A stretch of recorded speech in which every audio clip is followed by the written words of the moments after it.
Anyway, hello, I'm the Great Wizard Merlan, and we are running late, so I apologise. So we're going to try and get started as quick as we can, but so we are continuing our D&D 5th campaign. Last week we ended up going through the forest and we're staring at the walls of Obsidia. Yeah, so about a day's travel left. We killed some goblins.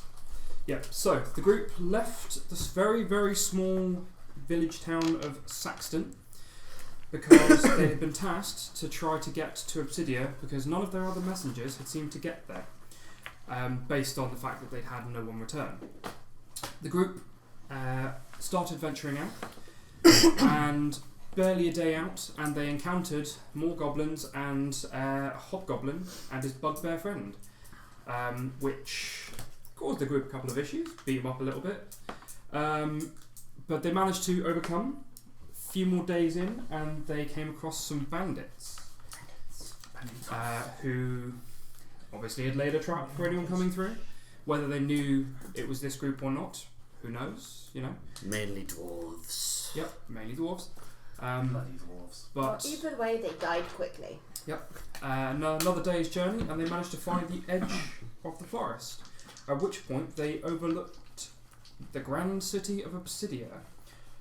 Even from this distance, they've noticed that it's still another day away, but between the forest edge and Obsidia itself is a open, sprawling plain that you can see for miles.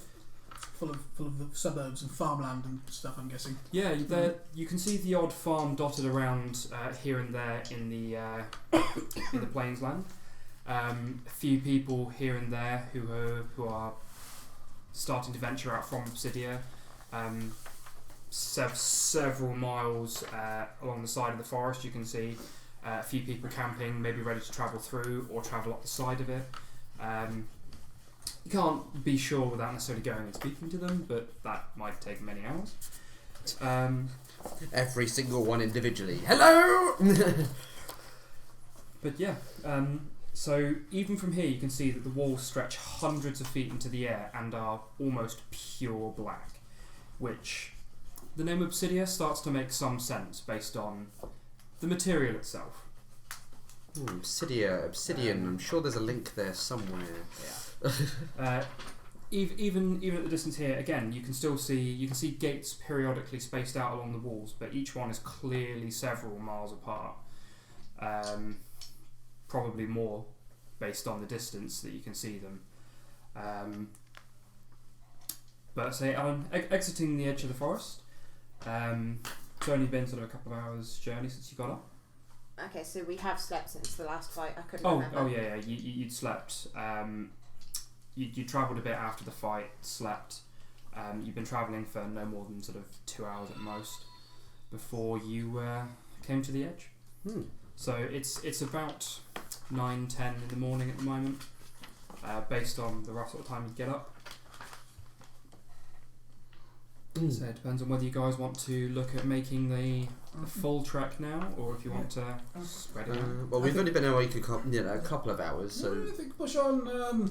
While we're so near, while the weather's good, I say we push on. Make hay while the sun shines. oh, wait a minute. Can you still use survival to try and predict the weather? Yeah. Cool. Just because want to try. All right. So it's bad news from here on in, because that's a 23. Oh no. So it's a 22. Wrong one off, but it's a fairly cold, brisk day. But based on the movement of the clouds, the wind, you think it's going to be mild, if a bit chilly. But if you're walking all day, but if you're walking all day, you think that will probably keep you mostly warm. Yeah, I was going to say it's on good walking weather. I'm used to not too warm. outside. Yeah, it's You should be too. pretty much what you'd consider perfect, really, for walking at this sort of. I should be what? Sorry. You should be fine walking outside. Oh yeah, no, I'm fine. British. I just thought I'd just go. We can see the sky properly. It's like, yeah, it's going to be a good. Yeah. It's going to be a good day. For those of you who are keeping track of dates, it is the 23rd of October. Right. Well, I'm going to. So you guys press on. Yep. As you're travelling across the plains, you do notice that there are roads, again, maybe half a day's walk further north of you. You think that might be one of the main actually travelled roads where less people probably go directly through the forest the way you have done. Best guess, you think the bandits that attacked you, you think it might have been their way of catching people not using the main road for whatever reason. It didn't look like they'd gone more than 2 or 3 days into the forest, so they hadn't gone as far as Saxton, but they certainly did have at least some knowledge of the area. About half a day's travel in, you've passed a few paddocks of livestock, the odd small crop here and there. So about 12, 1 o'clock-ish. Stop for lunch, I take it? Yeah. Seems a good point. Yeah. So you stop and have your lunch. As you're there, one of the paddocks is nearby. Has some one of our cows in it. Nothing particularly special, but unless anyone feels like harassing the cows. Hey, look, Yeah. lunch. That goes by again relatively uneventfully. Carry on after lunch, take it. So that might seem really mundane, but it's just making sure I know what's going on. So, hustling on, you draw closer to the colossal walls. Looming overhead, they give a sense of awe and wonder, but almost trepidation as well. None of you have been inside these walls before. The closest you've been is at the base, and knowing that you may be able to enter now for the first time in your lives, it's something of an experience, to say the least. I say none of you have been to a city quite this size. In fact, there are no cities this size. This is the biggest one.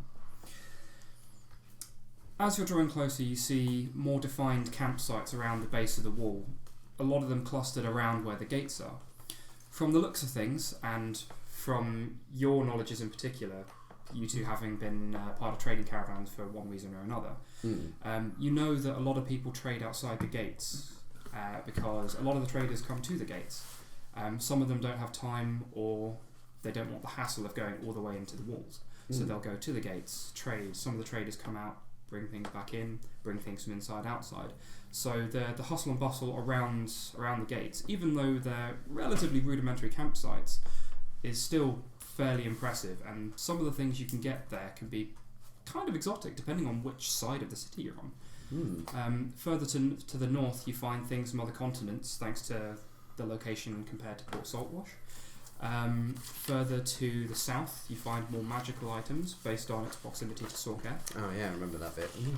To the east, you tend to find a lot more interesting artistic pieces based on its proximity to Cassagor. And it's breathtaking sometimes, just to realise the scope. Anyone want to do any knowledges or anything, or any questions so far? The only thing this is in character, by the way. In character. The only thing I've ever seen this big is the Ice Heart Mountains Where's that? in Fort Air, Up north, I to the believe. north. Is it? I come from north. I've not been there. Oh. No, I've not been there either. The biggest, Interesting. the biggest city I've seen is Cassagor. So, you get to see what's inside here. I'd love to. People. However, with the amount of trade going on the outside, do you think it might be an idea, that we try and sell our wares somewhere before we head inside? Might as well, lighten the load. Can do. So, hustling based on the fact that you were able to make pretty straight shot as the crow flies to Obsidia from where you were. As you look around some of the crowds near the nearest gate, you see people from all walks of life. You see the odd noble, you see traders, you see mercenaries, warriors. If you can imagine a person that you may have seen in life before, they're probably in this crowd. Not the individuals per se, but people from similar walks. There are even dwarves spaced around. Some of them look like they've got soot on their faces from smithies. Others, again, dressed as mercenaries, and they look like they're somewhat blending into the crowd. You don't know what their goals are, but based on what you know of Obsidia, dwarves are welcome, provided they don't disturb the peace. You know, and obviously it is common knowledge that there are some dwarves which are trying to atone for their sins. Well, that's at what the they very say least. about Obsidia. Everyone is welcome, or else. That's very true. Kind of intrigued as to what the or else is. Well, Let's try and not find that out too quickly. I try to keep out of trouble. well, I'm going to reiterate something I said the other day. We need to be very, very careful what we say about some people. I'm sure that people do. I've been around there. I've been around cities before. I know when to keep quiet. It's not you that I'm worried about. So, on to other news. Who, out of us is the best talker? Charisma 11. 12? Up my charisma. 12. 12. 18. Oh, fuck. Well done. I have a very proficient understanding of communication. Oh, fuck. You's all good at the talky. She's gonna get us stabbed. How good are you, how good are you at trading? I don't know, I've not really done it before, but I pick up things very quickly. I'm tempted we give her a go. What do you think? What's that can happen? What can possibly go right? So, drawing closer, the huge metal portcullis of the gates raised high above you. It's currently fixed in its position, and there's several guards all wearing various types of what look like some kind of black armour, ranging from various types of light all the way up to the heaviest that you may have seen in your time. And a lot of it does look like it's made with some kind of black glass. I have the feeling it might be actual obsidian, sorry. A piece of obsidian. Practical as armour. Hard but brittle. So some of them sit in somewhat relaxed fashion to the sides of the gate next to guardhouses. There's a few walking between and the sides of the gate itself. The gate itself actually stretches about 100 feet from end to side to side. It's quite a big gate. Through it you can see a collection of guard horses and barracks, as well as a stable with several horses in the stable. There's a few guards going about their business in there. Some travellers can be seen conversing with the guards, sort of wandering between the sides of the gate. It looks like each guard is actually questioning them, potentially why they're coming into Obsidia. From what you can see, a lot of the guards are mainly humans and half elves. There's a few full elves, some halflings, a few orcs and half orcs as well. You can see in just the edge of one of the guardhouses, there does appear to be a gnome, tiefling, and dragonborn there. Adventuring party, I see. Quickly before we start actually selling the items, is there anything we're wanting to keep? Because didn't you say you wanted the javelins, or somebody wanted the I don't javelins? want javelins. Doesn't sound much good to me. Okay, so we picked up 2 javelins, a morning star, a longbow, longsword, 1 vial of liquid healing, 1 gem of brightness, 50 crossbow bolts, and an elven shortsword. I'm thinking if we keep the vial and the gem, sell the rest. Well, and the bolts as well. If we can keep the bolts in the wagon. Yeah. And then sell the rest. And sell the rest. Yeah, seems a fair idea. Okay. Yeah. So, Mikaria, if you take the lead, I'll assist. So that way they don't rip you off. I'm helping! I'll use the help action. Oh god. Okay. Right. I believe that's how it works, right? I mean, probably. Okay. Would anyone like to make me an insight check Yes. to try and see Yeah. who you'd like to go and speak to. Yes, I would, because I'm trained in that. 19. Witness! 24. 21. 19. Yeah, we're all pretty switched on. Yeah, so all of a sudden, Hang on. Let's see how switched on I am. 14. Okay.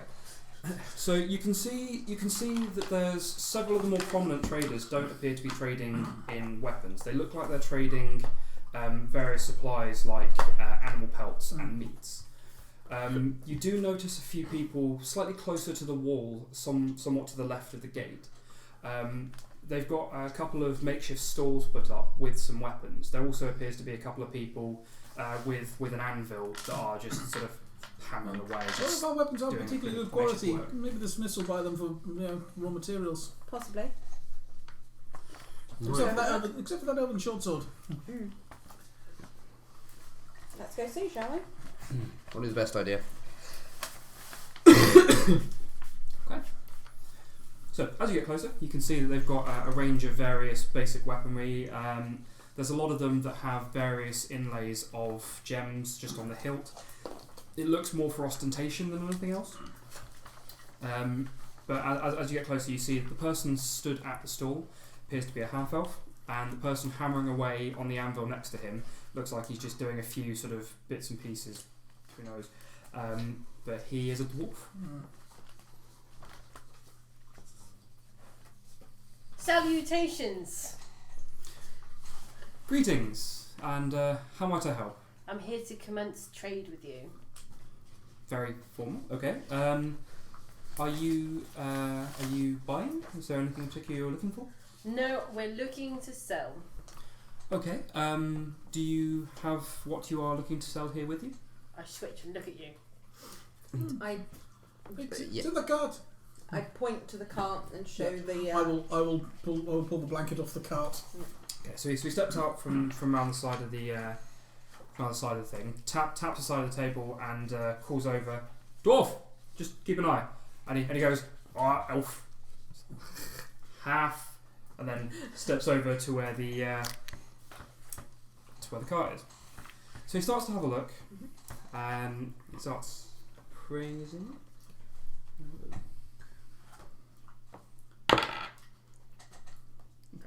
So he starts looking at them, and as he's looking over the weapons, he sort of rubs his thumb along the flats, occasionally along the sharp edges of some of them. Finds that a couple of them aren't hugely sharp, obviously not well maintained. Some of these look like they're a little worse for wear. At a best, I imagine we could melt some of them down. Wouldn't be much good for resale, unfortunately. Some of it doesn't look very pure either, or of poor make. I can probably offer you 3 gold for all of them. 5? Roll me. Oh, the short sword's very fine. Roll me a persuasion, please. 21. 21. Okay. Wow, okay. Nice. Doesn't matter so much about the help.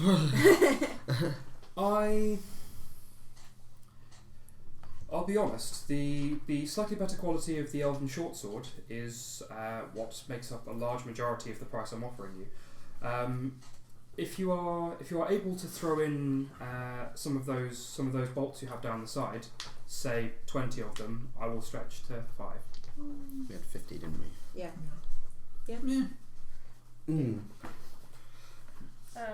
Before we agree, so this is for me. Yeah. Is there an appraise where I can actually appraise the true value of everything that we've got? The closest that I would say is probably investigation. Okay. As it's not hugely anything else that would be appropriate. Okay, I'm going to try that before I agree. Yeah. Do you want some help with that? Yeah. Cool. I mean, if anyone had smithing, I'd allow them to roll smithing as a knowledge, essentially. But Non-natural 20. based on the price he's offered you, you don't think he's lowballing you. You actually think he's been really quite fair. The weapons are quite bluntly crap. Yeah. So I'm gonna. We know that. So he's being fairly honest with you based on the fact that they are actually going to have to melt them down, and that might take almost as much as he's offering you. Yeah. You seem to be the Perro-esque person that we're looking for. I accept your trade. I can't say I understand the first things you said, but I certainly understand the acceptance of trade. So he steps back over. He asked for 20, didn't he? 20 bolts, yeah. Yeah. You have the feeling that sort of that will make up some of the cost for actually selling them on again, because Yeah. bolts don't exactly have to be the best quality to sell. That's true. So he steps over. There's a lockbox that he has there that he opens up. Takes out a few of the gold pieces. Hands you 5 gold pieces. It says, "Dwarf, do you want to grab the bits and pieces that they have in the cart?" He goes, "White elf." Dwarf steps over, starts grabbing everything out. Looks sturdy enough. He's pretty much just grabbing it all in his arms and moves it over to a small box that they have to the side. Yeah, as he's grabbing, I'll help him to load up. I can just remember someone tries to offer the dwarf help and he goes, "No, I'm not an elf. A true dwarf does it in one trick." So I sort of help and load him out. I says, "Oh, much obliged there, fine lassie. It's not often someone helps one of us." You've done nothing to me. Well, not trying to. I just make weapons, try and make an honest living. And that's all I need to know. He steps over, again, puts all the weapons in the boxes and things. Yeah, so... We each have it so everyone has 1 gold piece. Sure. That's why I've been keeping Group the kitty. funds. Yeah, kitty. We have a group funds of everything we've found so far that we keep in the wagon. Yeah. I don't want group funds. I will take mine individually and give you the 4. Okay. Then I will take one off Oh, what the hell? because I'm putting mine in group funds. I don't care. Yeah, I'm fine. I've got some personal money. It's all right. Some. Okay, so what do you do now? So, well, I guess unless anyone fancies having a browse, we should really head in, I suppose. I think we should head in with the job at hand. Yeah. The village isn't going to wait. Okay. So, you walk over to the gate proper. Mhm. I've already given you a basic description of things around there. Yep. As you sort of properly look through the gate, now that you're less focused on sort of trying to sell a few bits and pieces, you notice that the road stretches for miles further in. So there's a smaller but equally black wall. What looks like another day's walk from the outside wall. So Going now. yeah, if you've ever seen Avatar, think Ba Sing Se. Yeah. It has a massive outer wall and an inner wall where there's just again sprawling farmland in between. Oh, well, the wagon's lighter, so I'm going to hop on. I'm going to hop on my wagon. Okay. There is that's true. a long paved road that you can see leading all the way from the gate to the inner wall. As you step over towards the gate, one of the guards steps over, says, "Right, what's your business then?" He is a tall-ish human. What's your business? We're here to deliver a message on behalf of the people of Saxton. Okay. What kind of message are you delivering? And do you know who for? They didn't tell us who. It's a message for aid. Message for aid. Do you mind if I... Pull out the letter. I said it's sealed, I'm afraid. Captain Graham sealed it. Under the authority of Obsidia, we are allowed to open official correspondence, provided that we don't tamper with it, but of course our other guards will attest to that. Do we get a Cerise, receipt? Do we get a receipt? the likelihood is I won't be taking the message, I will just be making sure I know where it needs to go. Sorry, Probably Cerise. fair. No, but the Is there receipt. a If you open it, motive? do we get a receipt? We don't want people thinking we don't want our trust to be. This is why I'm calling over one of the other guards. As you're sort of talking, a female half elf steps up, and she says, "Hello," and the human says to her, "Right, we've got a letter for aid, official and sealed. We need to have a look to see where it needs to go. But if you just witness for me," she says, "Oh, sure, no problem." So, Do you have a sense motive check? 'Cause there is yeah, that one. would be an insight. Yeah, I was gonna say I was gonna suggest that as well. So never mind. 18. Yeah, 14. You think he's kind of hard to read. Damn, hard to read. From what you can tell, he's being fairly honest. He's just being thorough, but he's just not. Stickler. He's just not taking time. Like he's not wasting He's time. not faffing. Yeah, he's not wasting time on bells and whistles. He's just getting the main bulk of what he needs to do done. You have the feeling that, based on the size of Obsidia, they probably do need to know specifically where that actual request needs to go. Okay. Sorry, Jim. So he slides his fingers under, lifts and breaks the seal. Takes a couple of moments reading it, and sort of one of his eyes sort of narrows a little bit. Oh, I think this is going to need to go to the top, Cerise. She says, "Oh, well, I can certainly take them. Yeah, probably best." So he folds it back up, hands it back to you. Right, Cerise will take you where you need to go. Follow her. You'll probably go through the circle. So if you've never been before, just don't worry too much. It's not too bad the first time. And what was your name, sir, and rank? James. And rank? Just guard. Pleb. They don't really assign a particular rank to most of the rank and file on the guard. Sorry. He needs to be 2 pay grades or else BT can get a fucking name tag. But yeah, if you're if that's everything, then Cerise will see you through. Thank you. Yeah, thank you. So he steps off to the side and steps over to someone else who looks like they're about to come in. And she says, "Hi, sorry, I gather you've been told my name. Right, so apparently you need to go to the top based on what was in your note for help. So if you'd like to follow me." So she turns fairly sharply, all business, no flair, and steps through the gate. As you follow her, as you get inside the gate, you sort of look around. Even the inside of the wall itself is black. Farmland on the inside of the wall also stretches for miles, and as you look around to where the other gates are, you can see that each one does have its own long paved road to the centre.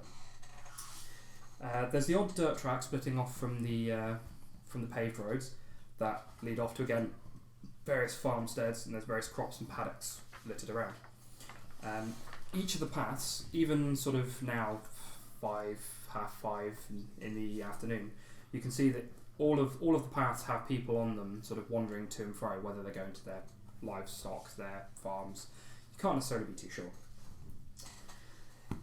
On the right, on the inside of the gate, just past one of the barracks, you see a raised stone platform.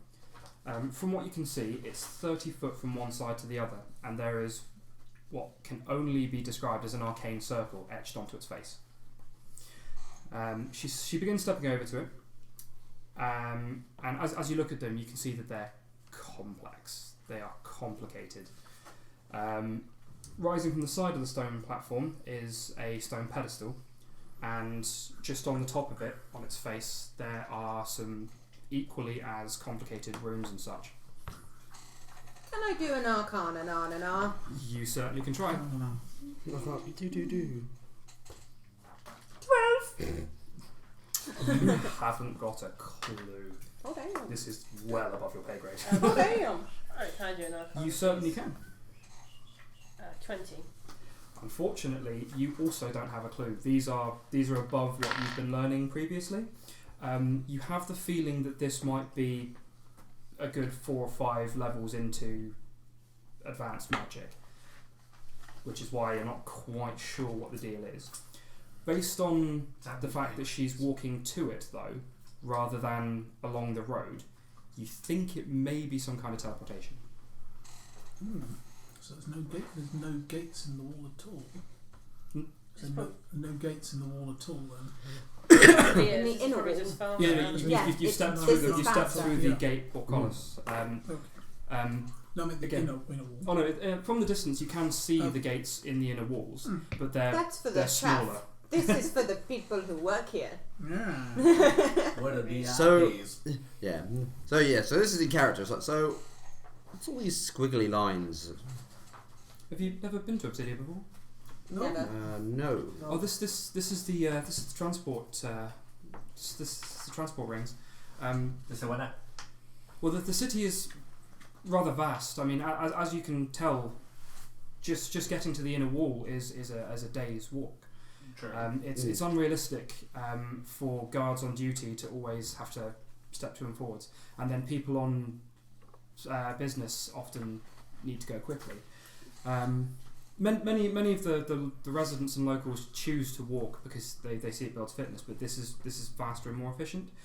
Within the city, there are several located around for quick travel between different districts. I see. So we step on this thing, and we appear somewhere else.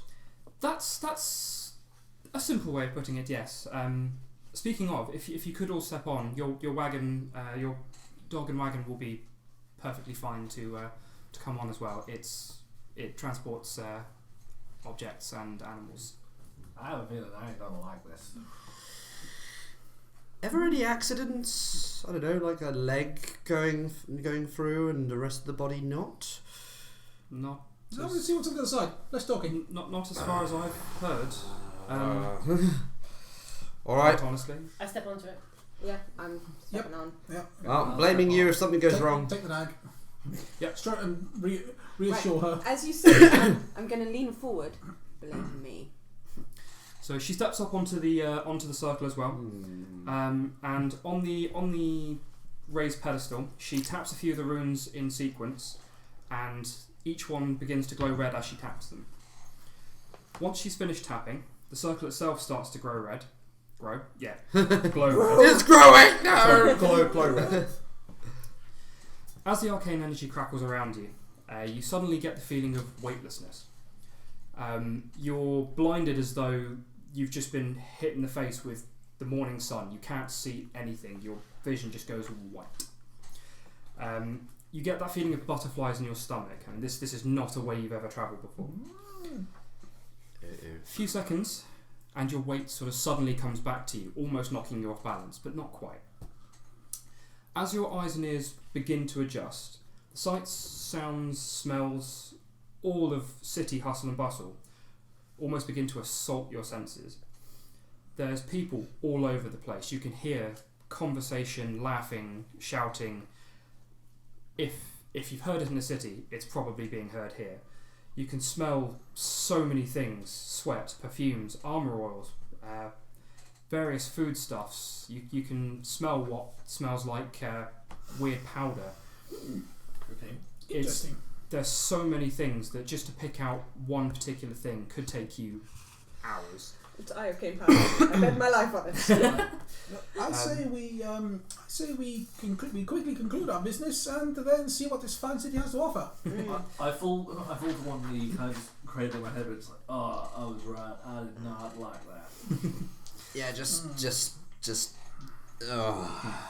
As your vision starts to sort of clear up and be a bit less blurry from the sudden blinding, you can see around you stalls, shops, peoples, traders, guards, races and genders of all varieties all over the place. I mean, this is the busiest you think you've ever seen anything, and this is getting to late afternoon at this point. Well, I'm glad that it doesn't look like I'm looking for a kaleidoscope. From here, you can't even see what you think was the inner wall. I mean, you're not even entirely sure which direction it is, but from here you can't see it. That's how big that you feel the city is all of a sudden. A few hundred yards down the street, you can see what looks like a huge keep, which houses a fairly large grey stone castle with various glittering black windows, which, once again, you assume are probably made from obsidian. Cerise steps down from the platform and...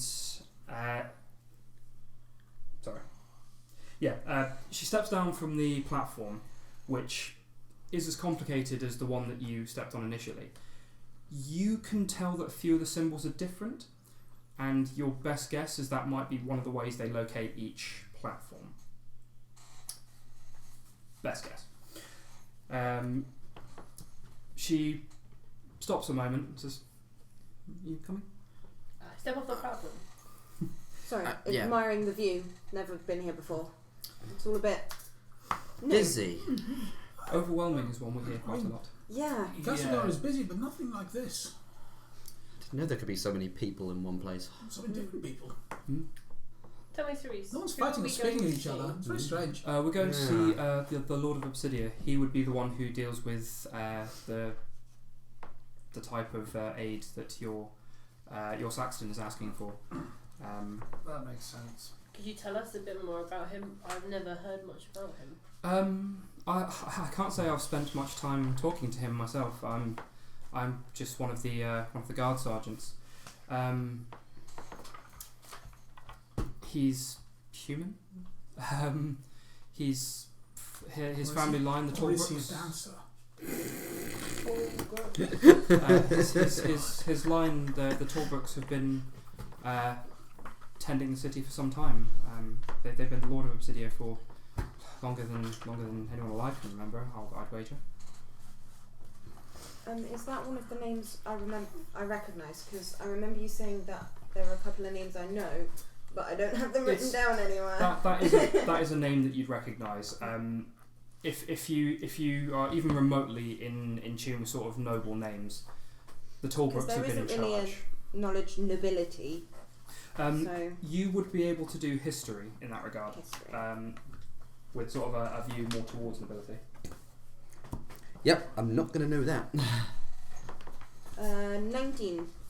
So from the sort of histories that you've been taught from obviously your past, My childhood.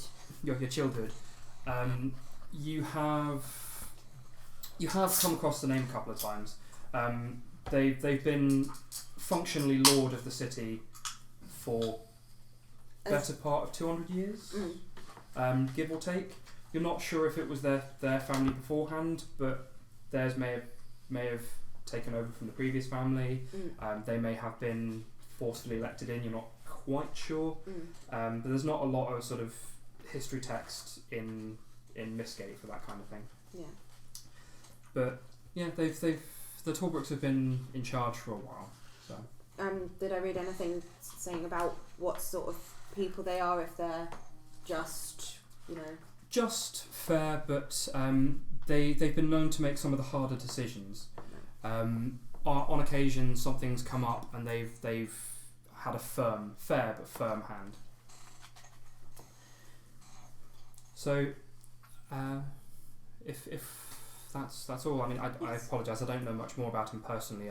As I said, I'm just one of the guard sergeants. I've only really seen him in person 3 or 4 times. the family is well known for being fair and just and hard when needed. They tackle the harder decisions. I don't believe the Lord Talbrook, who is currently Lord, I don't believe he's had to make any particularly hard decisions. I believe his lordship has been fairly smooth so far. Well, in the around 200 years they've been lords, they've had to make some tough decisions in the past. I'd be surprised if they didn't in 200 years. Well, stick close. It is quite easy to get lost in the crowds. So she turns and starts walking towards the castle. As you're sort of walking past, you see various stalls selling various different things, jewelries, a few weapons and armours, bottles at some of them, foods at others. The odd person sort of greets Cerise as she walks past, and she sort of briefly sort of nods, says hello, and just keeps walking. As you reach the gate at the wall outside the castle, there's 2 guards stood either side of it. As you approach, and as Cerise approaches them, they stand slightly more stiffly. To attention. And they give her a short in salute.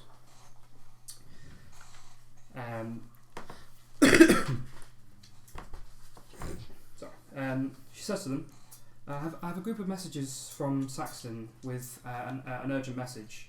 Lord Talbrook should see this one. One of them nods, doesn't say anything, leans to the other one, apparently whispering something in his ears, around the side of his helmet piece. You can't see his mouth, not quite sure what he might be saying. But he then opens the gate and steps in for a moment. So he says, he'll just be a moment. You wait there for a couple of moments, watching as the hustle and bustle goes on around you, and he steps back out and throws the gate open. Says, "Welcome to the Obsidian Keep." Cerise then salutes, turns, beckons you forward, and steps in. Take it you'll follow in. Yeah. Oh, yeah. As I walk past, I salute. Okay. Excuse me, sir, is there somewhere where I can steal my dog? Yes, there will be. Follow Cerise. She'll. I'm sure she'll point it out. I'll dismount the cart and then lead the dog. That's fine. So you enter the large courtyard, and it's vast. I mean, several hundred feet between the courtyard, castle, and the castle wall. It's primarily paved with stone cut into squared shapes, and they're well maintained. The inner edge of the wall has odd sets of stairs leading up to the top of it. Can I just Yeah. take a law? Law? No, not law. What is it you'd like to... Actually, yeah, no. I suppose it'd be basically using my artificer's law sort of trait, Okay. being a gnome. I want to sort of surmise how difficult it would be to work all this obsidian, and whether anyone still does it these days. Okay. So I get advantage on that. You will, yeah. Yeah, plus was that wisdom or intelligence? I know history intelligence. 1, so 16. Okay, so obsidian as normal is hard but brittle, but based on the weapons and armor that Obsidia uses, you don't think it's normal crafting techniques used in their creation.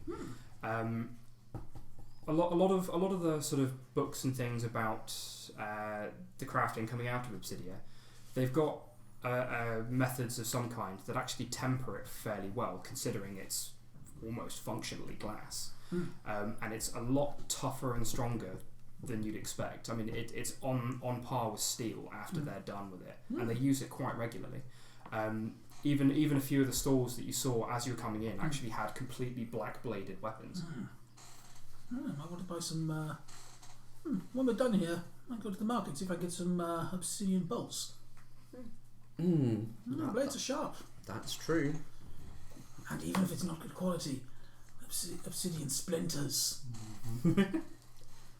Useful. That's pretty lethal. Oh, good for hunting. You hit something, and it'll bleed out. Chase, we've got to be careful butchering it though, but as long as you know. That's true. But no, good thought. So each of the gates from the outer castle wall to the castle wall itself is actually has a path leading directly to the castle, and each one is lined with trees. The gate that you're walking to, the door you're walking to at the moment into the castle itself doesn't look like the main gate. But as you cross the courtyard, there are 2 guards at the door here. They also salute and step aside, opening the door, and then Cerise, before she steps in, says to you, your cart should be fine with the guards here. They will probably move it along to one of the stables. Okay, animal handling check then to reassure the dog. You've got. Okay, that'll be 15. You go with these nice men now, Daffy. I'll be back soon. So, is it a he or she? It's a she. So she. So she sort of nuzzles you and then steps over next to one of the guards. She's got daffodil. And so she sort of looks up at the guard expectantly. He gives a small smile as you guys walk in. Daffodil. It's a boy's name, though. Daffy. It can be a boy or a girl. Daffodil can be a boy or a girl. His name is Susan, and he wants you to respect his life choices. So Cerise sort of nods to the guard and then steps in. Yeah. As you follow up, you step into what seems like almost sort of a small antechamber of sorts. Small, properly designed more for servants and guards than major guests at best guess. But so the stone floor has a long green carpet stretching from the door underneath the next set of doors just in front. Cerise walks forward through the door, and as you step in, it's a long, curving corridor at that point. The carpet itself is one carpet that then splits and follows the curve all the way around. There's various adornments along the length of this corridor. Tapestries, paintings and such hang off the walls. I feel some of them are dressed. Think how I feel. So, At that point, I just give myself a smell. so she turns right and starts following the corridor. I'll take it, we'll follow her. Yep. Mm-hmm. Again, after a few minutes walk, the corridor stretches round and it opens up into a somewhat larger entrance hall. This one easily 40-50 feet high. On the right is a pair of large wooden doors that are about 30 feet high. You think this might be the main castle entrance, based on the fact there's a couple of windows either side of that main door. Does this look big to you? Yeah, Oh, good. just a little bit. Everything seems big to me. This seems particularly big. I was just checking from a different perspective. Oh no, it's massive. Oh, Yeah, good. everything about this city seems grand. This is how everything seems to me. So on your Now we left, get a look into your world. is a pair of large obsidian doors, completely opaque so you can't see through them, but they're about 15 feet high, which lead probably a bit deeper into the castle. The room itself that you're in, there's several banners hung around the sides of the room. They're red, with a crest comprised of a black shield and the face of a silver dragon on the centre point of the shield. Presumably, that's probably the crest of Obsidia itself. Mm. The carpet stretching from the wooden door at the front to the obsidian door is a deep royal blue. So he steps over to the obsidian doors, and there's 4 guards there in heavy black plate. There's 2 either side of the door, at which point the 2 on the innermost part of the door slam their fists on the door, at which point the doors open, almost of their own accord. You can't see anyone actually pulling them, so you think there might be some kind of magic at work there. Ooh, interesting. As you step in, it's a large, what looks like a throne room. Along the sides of the room, at the top, and stretching around the back, is a large balcony, held up by pillars on the floor that you're in. Along the floor where you are now, heading towards the back of the room, is a long purple carpet, leading up to a set of stairs which leads up to a large white stone throne. Sat on the throne is a human in fairly fine clothing, and either side of him are 4 individuals. On one side, there is a human and an orc, both fairly impeccably dressed. On the other side, there is what looks like a human girl, but her skin is a little bit silver, and next to her is an Azamar. Would we know what an Azamar is just by looking at it? They're a bit like tieflings, but the other way. They're not the most common to see around, but you sort of, of them. You don't see many around, and most of them tend to be a bit more subtle about it. I'm going to look at the carpet to see where it's most worn. Okay. Walk to that bit, and then take my hat off and kneel. Okay, so you walk forwards. The throne Good idea. room's probably about 60 feet Yeah. long, maybe a bit longer.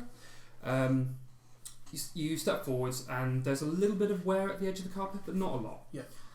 Okay. I want to get a gauge. I don't I'm want to gonna go too do far. I'm not far enough.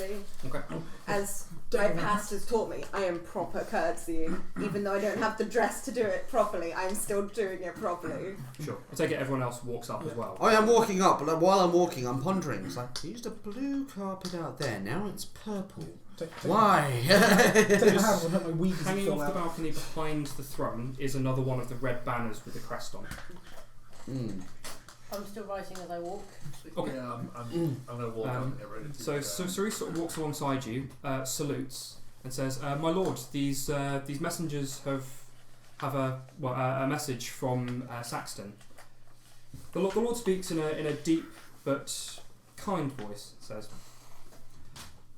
"Don't worry too much about the formalities. We're not at court here. There's no other guards in here that you can see. There's just the 4 people, him, and then obviously Cerise." Yes, that's all I need. Yep. Oh, he thinks we're not a threat. Do you, We're not. No, we're not. says, do you have the message? I step forward to him to give Fine. it to him. He stands up off the throne, nods to you, takes it, and takes a moment to read it. As he's reading, the human who is on his right actually steps forward and just sort of over his shoulder, almost curiously. Someone bottom me. Sort of the Lord Torbrook sort of takes a moment, continues reading it. Okay, that's fine. So they've asked to provide you payment, and we certainly will. Okay, just one moment. Cerise, was it? She says, "Yes, my lord." She seems surprised. He knows her name. Yeah. He hands the message to her. Organise a group of guard. Get them going as soon as possible. Take some of the faster horses. She says, "Right away, my lord." And she sort of salutes again and scurries off towards the door. As she steps out the door, and he takes a moment while she's leaving before he says anything, doors close on their own. I says to you all, thank you all very much for bringing that message. From what it said, it does appear that they've had some troubles and haven't been able to get anyone through. You being there was most fortuitous. Yes. Some things happen for a reason. The woods. We were attacked several times in the woods on the way here. It's a dangerous country. Indeed. Yes, unfortunately, banditry's been on the rise recently. At this point, the human who is sort of looking over his shoulder steps forward and leans in and sort of almost appraises all of you. I'm not entirely sure that it was an accident that you were there. Ah, crap, it's destiny. Destiny is a fickle thing. The orc that was next to him also steps forward, claps him on the shoulder, says, "Don't be so bloody formal." He's like, it's part of my nature, I'm sorry. My lord, I understand it is a bit difficult sometimes to go against one's nature. It certainly is. Strangely enough, it was banditry in another part of the land that took me to Saxton. Yes, there has been an awful lot. Unfortunately, it's a little bit past our time to be dealing with it. Sort of takes a moment, looks fairly deep in thought. As you're actually looking at them, the human is, as I said, impeccably dressed. He's wearing almost a formal suit with a long tailed coat. He has a sword over his back, which is sheathed, but it doesn't look like it's made of metal. Without getting a chance to see it properly, I'm not entirely sure. Without him whipping it out and us having a good old look. But Something provoking. It almost looks like some kind of ice. Nice, maybe. The orc next to him is wearing a shirt that looks clearly too small for him. Like a he's muscle shirt. Yes. As in, they don't make his size. No. As he wants to advertise that he's ripped. I say you're actually aware they do make his size. Like clothing is available in fairly large sizes. You think he does it on purpose? Is it a mesh He shirt? wants a Terry Crews feeling. He wants to throw these jerks. Is it a mesh shirt that indicates he might be going clubbing later? No. It's a white buttoned shirt of sorts, but it's not a white tight. figure. He has fairly large tusks just at the sides of his jaw, and his eyes are fairly deep red. Merlan, I know what we need to do next. No. No, we are not. No. I didn't even need to read it. I know. We are not listening to Granite Man. But yes, no. But he said Granite he- Man is suggesting that we kill the Lord, take the castle. Yes. To quote what I just said to the Granite Man in chat, we're at level 2 and he thinks that's not going to work. That's why they won't be expecting it. Give us about 18 levels and we might just be ready. So he doesn't appear to have any weapons on the So Lord Torbrook himself seemed to just have a rapier at his side, completely black bladed. Doesn't look like it's fully covered. It looks like it's just tied almost at the side. One of the women who has yet to speak, the Azamar, she's wearing a long white robe. you've seen a lot of these kinds of robes in Sorketh. They are sort of typical mage's robes that you'd normally see, but this one is extremely finely woven. There's depictions of sort of feathers running along one sleeve and gold trim. Her eyes are completely blue. I mean, they are like perfect sky blue. Her skin has a nearly blue tinge to it, but not deep, just delicate. No. The human girl with the silverish kind of skin next to her, she seems to be just sort of wearing relatively plain clothes. They're How relatively talking here? They don't look necessarily peasant, but they don't look like anything you'd normally see a noble or a lord wear. Functional. Middle class. I was about to say that. Utilitarian. Middle class. And she almost looks childlike, even though she looks like she's probably in mid-20s, early 30s. And she's as when you actually look at her a bit closer, you see she's almost sort of doing this, as though she's almost away a little bit. She's away with the fairies. As you notice this, and as you sort of look across them, she then sort of starts to step forwards and walks over to. Bear with me, 'cause I'm just grabbing another piece of my notes. Over to. Apologies. So she walks over to Zach first. She stops sort of doing this and looks directly at you and says to you, "Stories are not always nothing more. Heroes have a way of leaping from the page and into other stories." Very true. She, almost not hearing what you said, then wanders across to you and says to you, "Forced control is tenuous at best. Control freely given is far more binding." Then walks away to Makari, Foreshadowing. and she says to her, "The shadows hide more than the lands and the denizens of the fell." True. Again, walks over, steps over to you. "Students often inherit more than skill from their masters." Then walks across to Hoff, says, "Disaster has a way of striking twice and thrice again, each greater and more terrible." She then sort of wanders back over and just sits in the throne. Almost then just sort of back away with things and almost enjoying herself to a degree. The human that was next to Lord Talbrook sort of just watches her the whole time. "That's very interesting. She rarely says words of such a nature to just anyone. I'm very intrigued in all of you." The orc My face has not changed from the Yeah, I'm not. The orc fully rests on his shoulder and says to him, "I think you want to test him." Sort of jabs him in the side of the head with his elbow. "I think you want to test him." The human sort of says, "Am I really that transparent, friend?" He goes, Yeah, you are." Takes his arm off his shoulder, pushes him forward slightly. Says, Would you all indulge me? I would like to appraise you in my own way." With what's just happened, might I ask how? So he's saying this, Lord Talbrook smiles and walks to stand over next to the Azamar, steps back slightly, and she steps back slightly and starts whispering to him with a smile on her face. "I'm rather fond of combat, and I find it is one of the purest expressions in order to help learn about a person."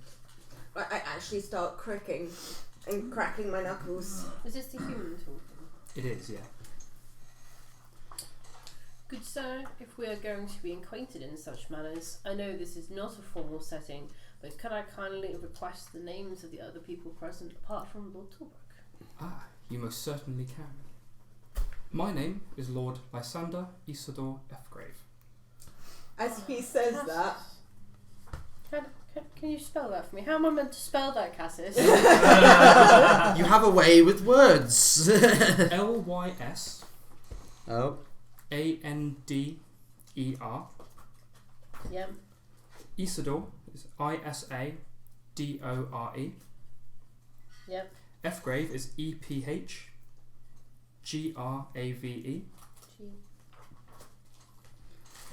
So is that his full title? Is that what he's Lord given me? Lysander Isidore. Lord Lysander Isidore Fgrave. Okay. yeah. So the second he says his name, full on salute. he gives a sort of half-hearted. The orc next to him Sounds says, fancy. I'll introduce myself, pushes Lysander slightly and says, I'm Lord Gartak Brickfist. Gartak is Gartack and Brickfist is quite literally just brick fist. It's one word. I feel like suddenly we've stepped into Fitting, Borderlands. Not what I was going have for, the but street bicycle. Lord Lysander sort of shakes his head slightly once Gartak's finished speaking. He gestures over to the Azamar and says, that is Lady Sire Gemini. Sire is Saeya. And Gemini is spelt Gemini.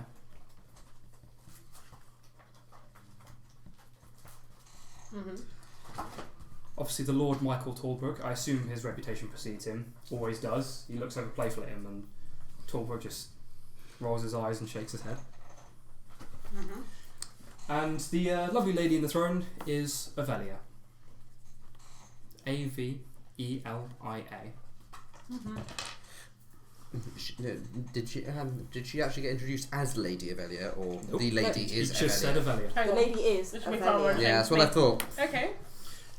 He then sort of steps between the group of you, moves across more towards the centre of the room, and says over to you, come at me with the full intent to kill me. I can't evaluate you properly otherwise. Come at me, bro. Initiative time. They do return to roll initiative. This is where I'm gonna suck. What's new? Here we go. I've It has got begun. 12. Okay, so has anyone got 20 or above? It might No. do. 1 sec. You might do. Whoa! High-ish. Is anyone not wearing armour, by the way? No, I No. will. No, no armour. I always wear armor because I've just got a leather. I've just got a leather vest essentially. You know. 21. I've just got travel clothes. Nice. Okay, that's fine. Okay, so 15 and above. No. Oh, wow.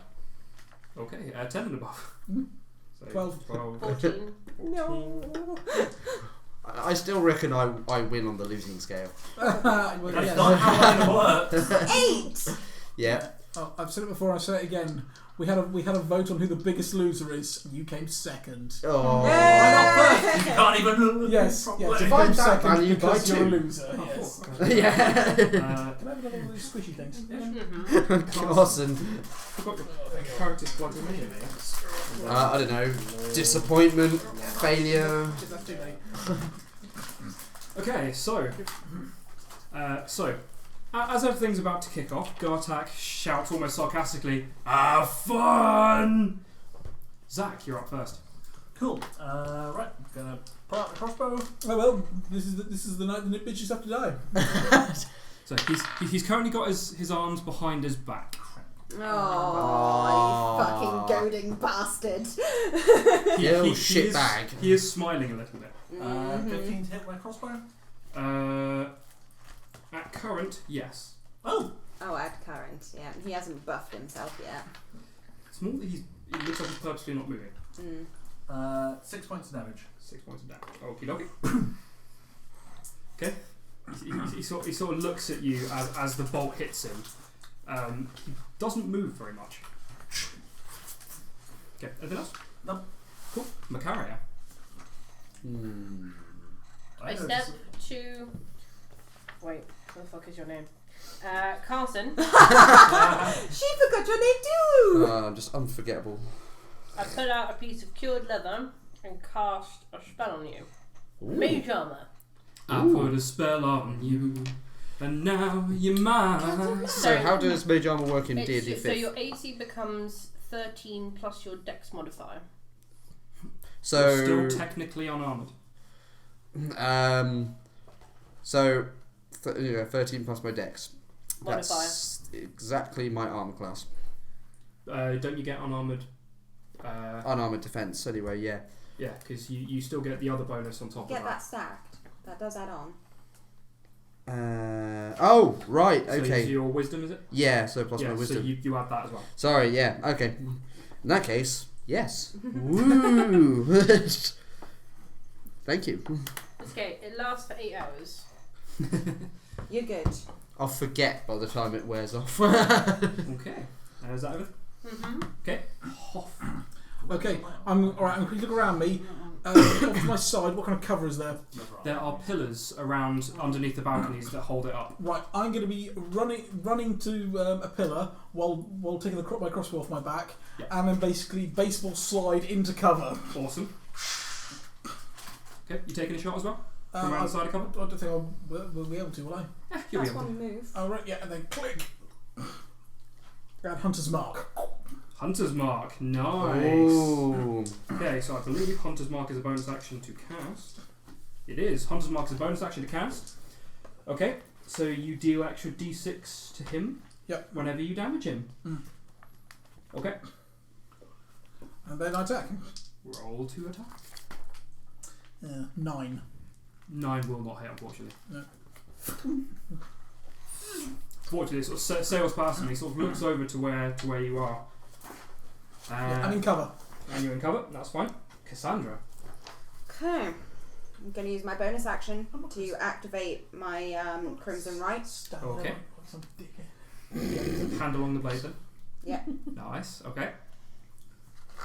And yeah. Gonna move up. How far away is he? About 20 feet. He's not hugely Yeah. far. He just I'm steps gonna sort of into move the up. centre. And try and twat him. Actually, Okay. I'm not going to use this dice. This dice has been rolling poor for me so far. Let's go Dice with prison. that one. And worse. 10. 10 unfortunately doesn't hit. Stay. So as you swing down, it shifts and the blade just swings past him. He's still sort of smiling at the moment. Git. Anything else? Nope, those are my... Playing with us. Okay. Mm-hmm. Carson, it is your turn. Cool. I'm gonna charge. I can move 40 feet in my round, so I don't care how far away I was. Generally, he's close enough. He's about 25 feet from you. yeah. So quickly dash up to him. And my main attack, I'm gonna try and kick him. Yeah. Okay. Wait, do you move to a precise location so that we're flanking? You could be. Oh yes. Thank you. Sorry. Yeah, I forgot you were already there. You do have advantage. Away. Does a 15 hit at this point? It does, yeah. Okay, cool. Do D4. There it is. 5 points of damage. 5 points damage. So So, just for reference, because you're the only one who's physically touched him in the strikes, it's like kicking iron. it's like, oh, Like, it almost hurts as your foot impacts with him. gonna have to try and hit harder. Spend a point of key. Flurry of blows. Yep. Flurry of nose. Do it. Is it still advantage on both Yeah, of flurry of these? nose, still advantage. Because we're flanking, you get advantage. So if that one hit before, then an 18 will. 18 hits again. And concave oh, discs. 10 won't. They fill the packet one shots. So roll damage for your second attack.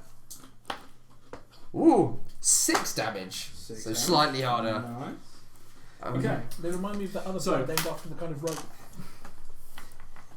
He leans back slightly, smiles, and swings in to headbutt you. Cheeky git. I don't like this. Doesn't it not seem unusual to you? Mm-hmm. Does a Willing 21 volunteer. hit you? Yes.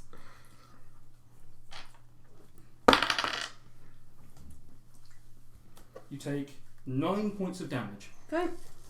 as he just straight nuts you in the face. As his In the head face. impacts with her, In the blood face. starts to leak down her nose. Interesting. Perhaps he is a monk. He then swings his foot back out at you. Monk.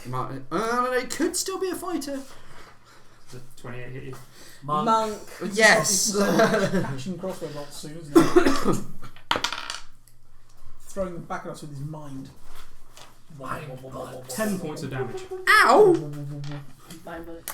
With his and he's there smiling. With his bonus action, he starts to rage. Oh, fuck fuck. it. Oh, multi-class fuckery. No, he's just not using a weapon. Yeah. An He's- unarmed barbarian. Yeah, so he kicks you and goes completely at odds with the lord and noble that he looks. Portrayed before, yeah. This is completely different He's to what you would tricksy. expect.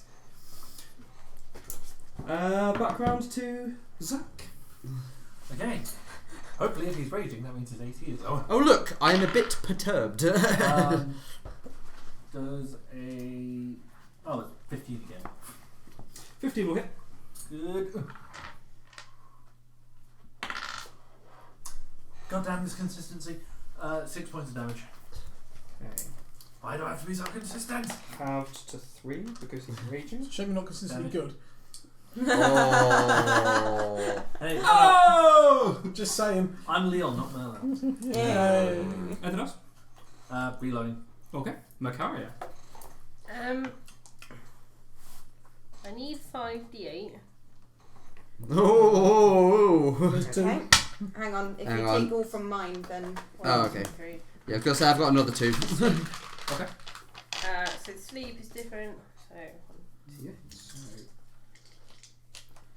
how many hit points a creature's spell can affect? Okay. 8, 9, 10, 11, 12, 18. I could paint those for you.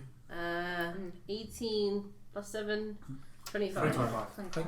I could do the numbers real clean. Are Close. those yours? Oh, yeah. Wait, are those ones yours? Those are mine, yeah. So it says the total of how many hit points of creatures the spell can affect. So it's 25 hit points, I think. Yeah. He seems unfazed.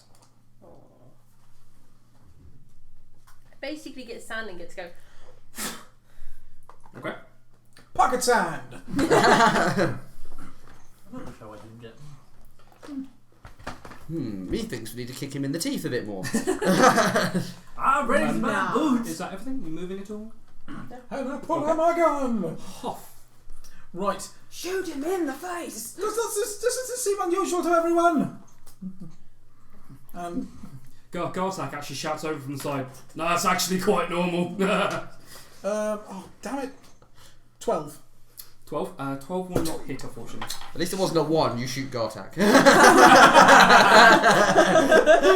Just distracted. Okay. Sorry. Anything else? That can be it for now. Yeah, well, yeah, I can't do anything. Okay. So for reload and hope for the best. Okay, Cassandra. I've got +6 on my crossbowing as well. Wow. That's better. Is that number- 23. That's 23 number points. wang. That's just number one. That's his number wang. I think that was with advantage. Yeah. Unlike It would have Let been me get 16 wang on. otherwise. Okay. I don't like wang. That's. Yeah, you do. Yeah, you do. That's 11. I know. The 11 toilet door told normal, me so. 2 cold. Okay, so the 11's halved to 6. Fine. Still cold is not. Okay. Okay. And is that everything? Yep. Okay, so as you swing at him, sort of down, sideways, upwards. It would have been an up. Okay, so it catches into his side, and it almost bites like you've just swung into stone. It's almost like, Yeah. you know, something far harder than his skin. At which point, Carson. So, because he hits hard, As I'm doing that in my head, I'm like, what are you made of? It's Wangadam. Barbarians now. I'm going to take a dodge action. Okay. But because there's nothing stopping me from using my normal bonus action to twat him in the face. Yes. So you're going to dodge. Dodge.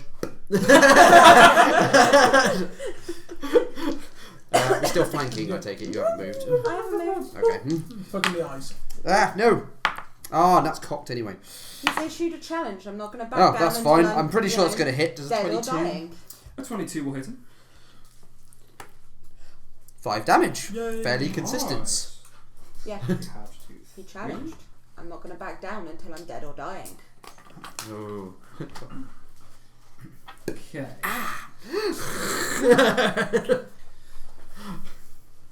So, he is going to step around behind you. You get an attack of opportunity. Cool. Oh wait, because he's moved, does that mean the advantage is gone? You'll have the advantage for this strike. Okay. Kick him in the dick. Kick her in the dick. Oh, so close. Oh, it's good. It's not That's a number 23. 23 hits. Actually, the new thing for 4 damage. number one. Number one. Happens if you've critically failed. So I suppose I'll just give him a low kick, as he moves. Okay, I so like him. he elbows you in the back. Yep. I'm going to go with yes. 17. Yes. Okay.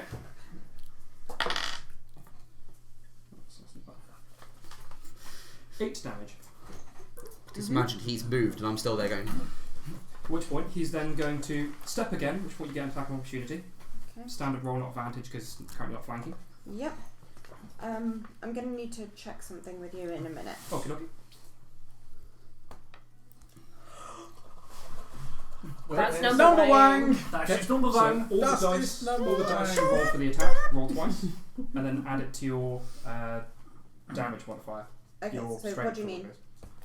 So on a crit, any rolled damage, so any dice you roll, you either roll twice Including or double. my- Yes. Okay. And any physically rolled dice is doubled, basically, or Sense. roll twice. And then your static bonuses stay the same. Okay. So obviously strength So it's stays all the of this same. plus 6. Plus 4, sorry. That's correct. Crits in 5th edition are great. This First could impulse. pick. It's the first one I've ever done. That's what I should have been a fighter champion. Because they can crit on 19 and then 18. Ah. Yay! Those two. See, make with the me roll I had happy. before, I'd have been fine with that. 18 normal damage and 8 cold. Ooh. Nice. So the normal damage is halved to 9. And then 8 cold. Yeah. Okay. Is that including your damage modifier as well? Oh, no. So the 18 plus 4. So plus 4. Plus 4, yeah. Yes, that's fine. So plus 2 because it's Okay. So at which point he moves over to you, Macario, and with his second attack in the round, It's a slippery bugger, isn't he? Mm-hmm. 27 to hit. Yeah. Okay. So he swings at you and punches you square in the chest for In the face. 8 damage. In the face. Why the chests trying to fill you up? Square punches her. I see that. At which Like point proper. his movement Yeah. stops. And Zach, it's back round to you. Punched Cool. in the tit. 15 again. 15 hit. 6 again. How? Get new dice. There are some. Reload, action surge, shoot again. Yeah, go for it. How many 6s have you rolled in a row? Well, that's definitely a lot better. So that's 21 to hit. I'll definitely hit. One better, 7. 7 damage. I was going to say, because haven't you rolled 6 3 times in a row? So Six, 666, number of the beast. Good. We might need his help. Reloading. Reloading. Okay, Macario. He up in your grill. He hurt you. Punched the booby. It's going to be difficult to hit them. Sorry? We get disadvantages to shoot, aren't we? Currently no. Oh, okay. Cool. Keep firing, assholes! Keep firing. It almost feels like it's easier to hit in this fight with your ranged weapons. It's like something's almost unerringly stopping you having issues with firing to melee. I would like to disengage. Okay, so action to disengage. Mm-hmm. Then back it up. And then move other way. Okay, anything else? No, because disengage is one action, move is another action. Okay, no worries. Hoff. Let's shoot. For fuck's sake. 9. 9 unfortunately misses. That's 3 single digits in a row. Need to use different dice. No. It's like a slot machine. I'll keep going with it. I'll keep rolling. Keep going. Eventually, you'll get something good. It'll pay out eventually. It's all good. It's Anything all else good. or is that everything? I'm using some slot jockey logic. No, nothing I really can do. Is there another pillar further ahead of me? Yeah. There's several sort of leading up. Cover to transition. Cover transition. Wait, it's this pillar. This pillar is bad luck. I think it has some chest high walls, Chest high walls. which are just, I suppose, like knee high walls to the rest of you. Yeah. Yeah. Okay. A mild so you move across. inconvenience. Cassandra. Cool. I'm gonna move up. Okay. Because she's disengaged. It's just standard, isn't it? If one of them put a standard size Yes, I'm the not attack getting is standard. that. I could use it as a pavis. I rolled a 1. Oh. First a 20 and then a 1. You swing and you hit nothing but floor. Nothing but fun. Jing. Well, I went from a 20 to a 1. I think I've covered the bases here. As long as you hit a 10 next time, you're good. Yeah. Carson, you go. Okay. I am going to move up in such a way that I am flanking, with. Okay. That would have been useful for the previous Cassandra. roll. That would have been useful. However, this is probably going to fail, but I'm going to try it anyway. Mail it back to next week. I'm going to I try will and care. trip the bastard. Okay. So there'll be an athletics roll. Let me get his athletics. This is information. Okay. Been useful to know, yes. Now the advantage of, doesn't apply to this, does it? I'll say it will. Okay. We need all the help we can Oh get. really? Spread to me. 3 or a 3. No, I definitely don't trip him. Not with a 7. Not against his Hey, 32. don't try to put the label on me. Not against his 32. Naturally. Sorry. Nah. It's like in like Tekken or Street Fighter when you do the the leg sweep. Only you do it like a mile away from your opponent. Yeah. And then you can never With, pull it no, off with, and with, right with next this to one, them. unfortunately, you contact with his Or like leg, on which Shaft just 2, doesn't when move. when the hit Like, zones it goes nowhere. rubbish. You don't even feel the It's Yeah, skin. never played that game. Oh, okay. on- In that it's case, on the Mega bonus Drive. action uppercut. It's one of the- Go for Uppercut! Better. 17. 17 on it. Well, it was either that or a 2, so yeah. Oh, 3. 3 damage. Yeah. I clipped his cleft chin. Okay. So 1.5. His magnificent cleft chin. He almost ignores you two at this point and steps away. You both get an attack of opportunity. Right, it's fine. Advantage? think we made it Yes, switch. because at current you're flanking. No, Oh it's look, not 17 again. Surely. Oh, there's a film. Yeah, that'll hit. 24. That will definitely hit. Free again. Well, at least I'm hitting most of the time. Let's see.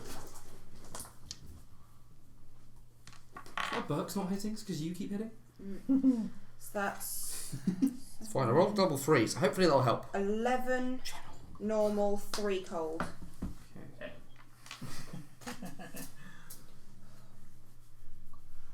Yeah, just like That's, yep. Cool. Okay, so at which point he steps over to Zach. Uh-oh.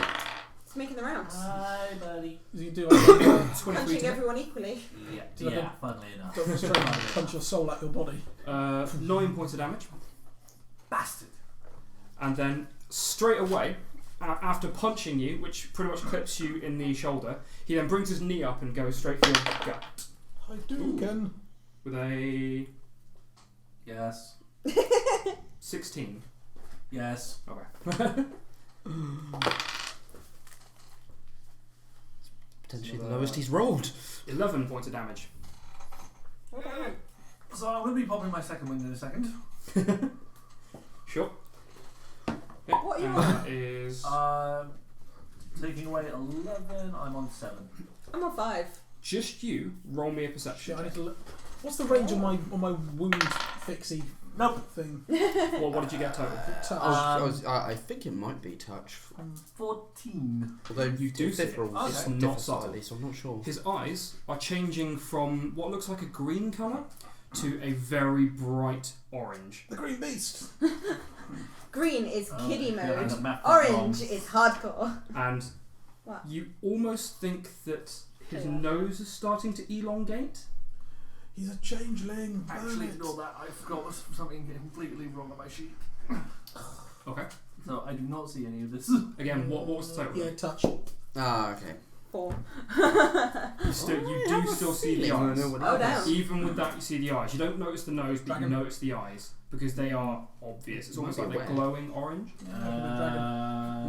Little dragon like crest, but Yeah, sometimes so- it's evil. I'm going to pop my second one and I'll just like drop down my Personally. crossbow on the lanyard Supposed to be a get ready red for my dragon. swords. It is your turn. Where dragon? Right, No, you no, didn't no, ask me dragon. to Draw do just your like- weapon. He's No, just but gone the and better dragons absolutely take you decked you before. twice. Mm. So I need to do my It's possible. second wing because ow. Oh, fuck us. So, Number 2. Yeah. So. You're liking 2s this evening, aren't you?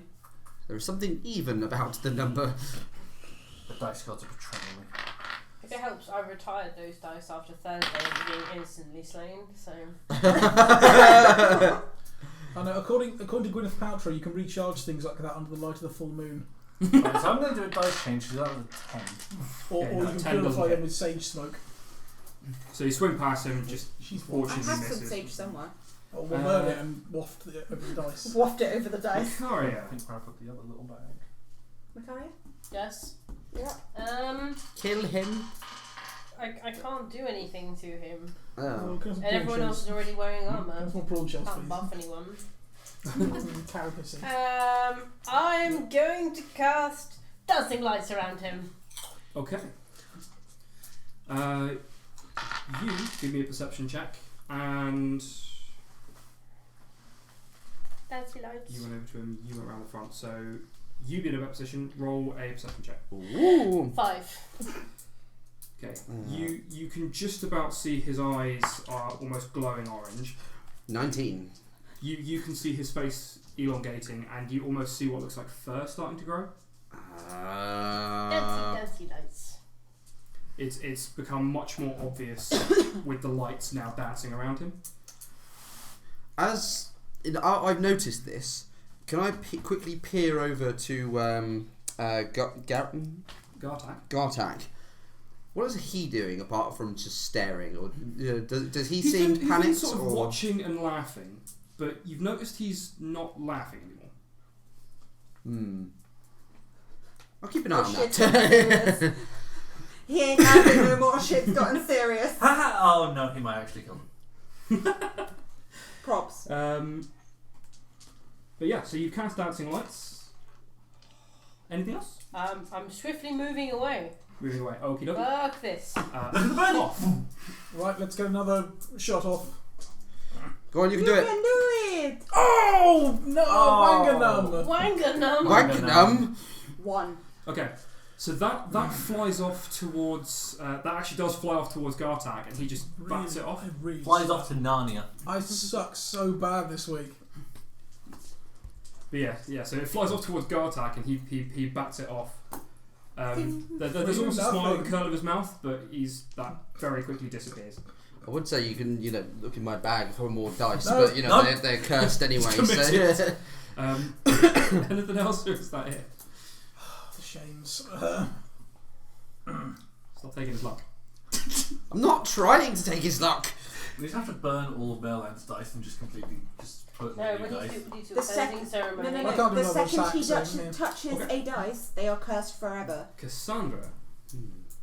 I'm gonna move up. I'm gonna try and twat him. Okay. Do a little dance. Can you sense the theme of Yeah. my Get down tonight. 12? 12. 12 doesn't hit. You can now roll perception at this distance. Okay. So it's progressively becoming slightly more obvious. 7? Okay, you actually can't see his eyes or his face, but you do actually see what looks like fur starting to grow on the side of his face. He's just getting Wolverine chops. It's fine. He's just gonna grow mutton chops. Maybe he's on steroids. He gets angry and mutton chops. Right, because of the impending threat looming. I'm gonna draw my hand axe. Sure. Kill yourself. It's like, oh well. Sudoku. Because he moved Someone away messed from me, up didn't and he? pulled it. Or did he not? Right, okay. No, he's still in front of me, isn't he? Yes, that's fine. Are you Flanking. flanking? Yeah, that's fine. Just need a check. Yep, so you can move to flanking. So attack with the hand axe. Go for it. Possible more damage. 15. That'll hit. Ooh. 5 damage. Slashing. Okie dokie. Ooh. And fuck it. I'm gonna spend my other key point. 2 more to attacks. flow. Yeah, two more attacks. attacks. Which 2 times. Feet of fury is gonna Go on, happen. Go on. Foot him. Foot him, but good. 10 is not going to do anything. No. Come on, natural 20. Natural Even 20. the goblins will be laughing at that. 13. No. It's like, no. So, No more key for me. you catch him with the axe, and as he stood there, the fur starts to grow much more rapidly, and he takes on a somewhat wolf-like form. Who's the most hurt? Probably me with 5. Okay. Yeah. Left. Yes. So he starts to take on a wolf-like form. Everyone can roll me a history. History. Rap battle of history. I have no idea. 15? It's a puppy. Pet the puppy. Lord Puppy. So you had 15. 16. 1. Seriously. Oh, I actually Five, rolled 6. something better than someone. And what did you have? I'm going to go home. 2 1s in a row. Leon, what did you have? Cool. Okay. You two have heard of things like this. Mm-hmm. You've read it in some of the old sort of history books. You don't know of any of these around. You've never seen one or never heard of one in active society. You think it might be a were creature. At which point, as he starts to really take on the form and he growls a little bit, Gartak shouts over from the side, "F grave!" At which point, he stops moving, breathes in, lets out almost a whining breath out, and the fur starts to recede, and his form comes back to what it was before. He stands up straight again. He goes, "I apologise. It's alright. Sometimes I get a little bit taken in the fun of it. I feel like that was enough of an evaluation." He turns around. Still in a readied stance. We're probably looking at him and saying, "The fuck?" And then I look at you and see your face. I'm like, Yeah. So he starts walking over to where the throne is. You're out of initiative.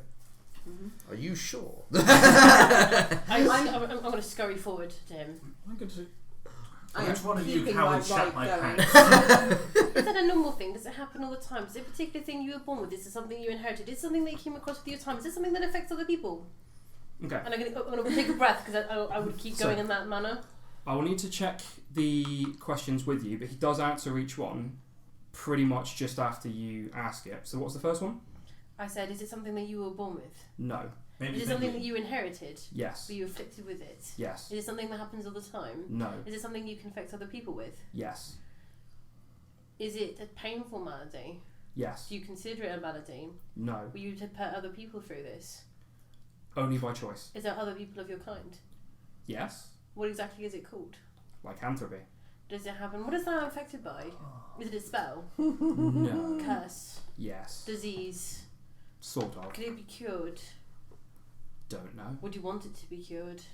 Irrelevant. Is it affected by anger and combat? Can Is be. it emotional triggered? Can be. Is it a dark natured curse?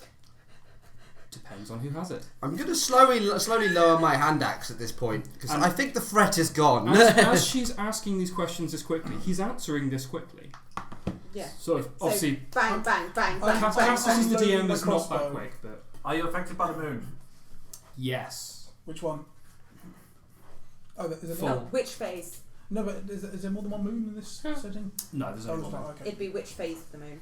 What moon is it? Moon. Is this something that's been written about and studied? Partly, If I came back with it, would you answer further of my questions as part of my studying? yes. Thank you. So as he sort of steps over, he steps next to Gartak. Gartak puts a hand on his shoulder and grips fairly tightly. You have the feeling that's almost like a grounding for him. Mm. At which point, Sire steps forward and says, "I apologise for Lord Fgrave. He does rather enjoy combat, and as he said, it is a good way to evaluate." Why would you I can apologise? tell. That was terribly fascinating. I'm glad you think so.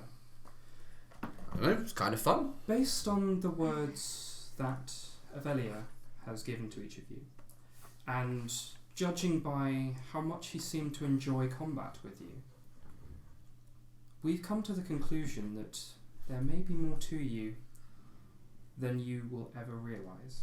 Oh. And we would like to formally invite you to spend some time with us. Okay. Not. Okay. Why not? Yes. We will ensure that you are properly housed for the time being.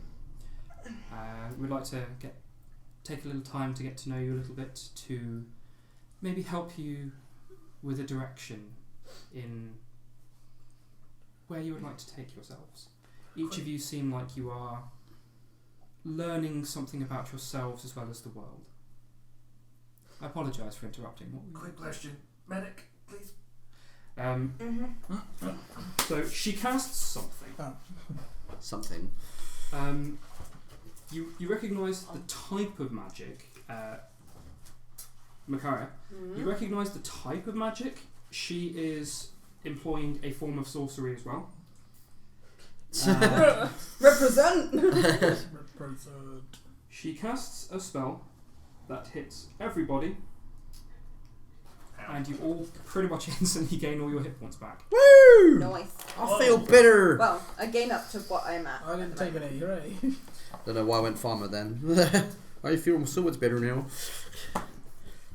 Right. If she does that, I'm going to properly crack all of my body and let all of it goes. Same. Yeah. Oh. Like, you don't sort of gain anything more, but you almost feel like a few of your little aches and pains and stiffnesses from travel, they kind of disappear a little bit as well. Awesome. It's fairly refreshing. Did your back feel better when you got here? Mm-hmm. Yeah, As- my hand is still on the hilt of my sword, by the way. That's fine. As she turns, her robe sort of moves slightly, and you can see what looks like a gun on her hip. Also made out of what looks like the same stuff of his sword, some kind of ice. Gun, are you triggered? Someone. Thank you. No. Yes! Don't encourage him. There was two types of slapping. An actual slap and a pussy slap. If it's not a rude question, my lady, I couldn't help but notice your shooter there. Is there anywhere in town where I could learn how to use one of those? There certainly is. Oh yeah. I'm sure we'll be able to take some time and I can go over the finer points. Now, I believe the message from Saxon promised you each a reward. So she pulls out a pouch and it jingles with some coin. Without looking into it, you're not sure how much is there, but so she sort of holds it up, looking sort of around at who might take it. Hands over to you. Mm-hmm. So that's to be split among you. Mm-hmm. That is your reward for bringing the message across and for us to provide aid. Yay. Ooh, how much for my NRA fund? It's rude to count the money in front of the person that gives it to you. Yep. Character. I know, that's why I said it out of character. Yeah. There is 250 there to be spread among you. Thank you kindly. Thank you kindly, ma'am. Don't thank me. That's from the Lord of Obsidia, funnily enough, for Then providing services. pass on That's our most thanks and regards. generous. At that point, Lord Torbrook, who sort of stood next to his throne while Avelia sort of sat in it, sort of knocks over at you. It is starting to get towards the evening. This might be a good time to eat, if you are all hungry. Yes. I certainly worked up a bit of a sweat there. I could do it with you. Would there be somewhere where I can change into more fitting attire? There certainly is. Could do with a bit of cleaning up. So if my companion seems so happy with the five of you, then I certainly am not one to complain. Those of you who wish to get cleaned up, Lady Sire, I'm sure, will be able to take you somewhere adequate. Those of you who are happy enough as you are, or don't feel that you need anything, then I'm sure Lord Gartak will accompany you to the dining hall. We've been on the road for a while, man. You need to clean up a bit. Where have you been studying? Have you been studying magic here your whole life? I've always been interested in the kind of magic you guys. Who's this at? Lord say Gemini.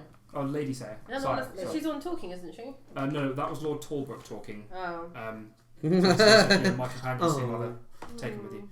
So it's Lord Talbrook that was talking. It was Lord Talbrook.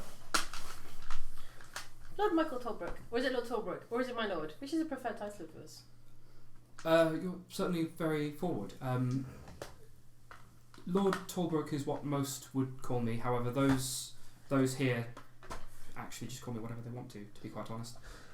I just wanted to make sure I got the correct title. I didn't want to offend you since you're allowing us to stay in your halls. I certainly am not offended. As I said, if my friends here are okay with you, then I believe that you are trustworthy. Gartak calls over, "Attaboy, Mikey!" And he goes, "Thank you, Gartak, thank you." He sort of adjusts his collar slightly, almost looking a little bit, perturbed. The word's Do you getting have around. a library here? We certainly do. Are you speaking specifically of Obsidia or here in the castle? Both. Yes to both. Would I be allowed to live in the library? You certainly would. We have a great work of history and a few of some of the slightly more modern magical sciences. Oh no! You okay there? Yes, thank you. Gartak actively avoids there, so I imagine once Lady Sire has shown you to somewhere you can get changed, she will be happy to take you there after that. Wonderful. Thank you, my lord. Most welcome. So please go with Lady Sire, and she will certainly help as best she can. I'll just collect my crossbow bolts. Oh yeah, I should do that too. Thank you. Yeah, just collect my bolts as you start moving them from... Tidy up the place. So,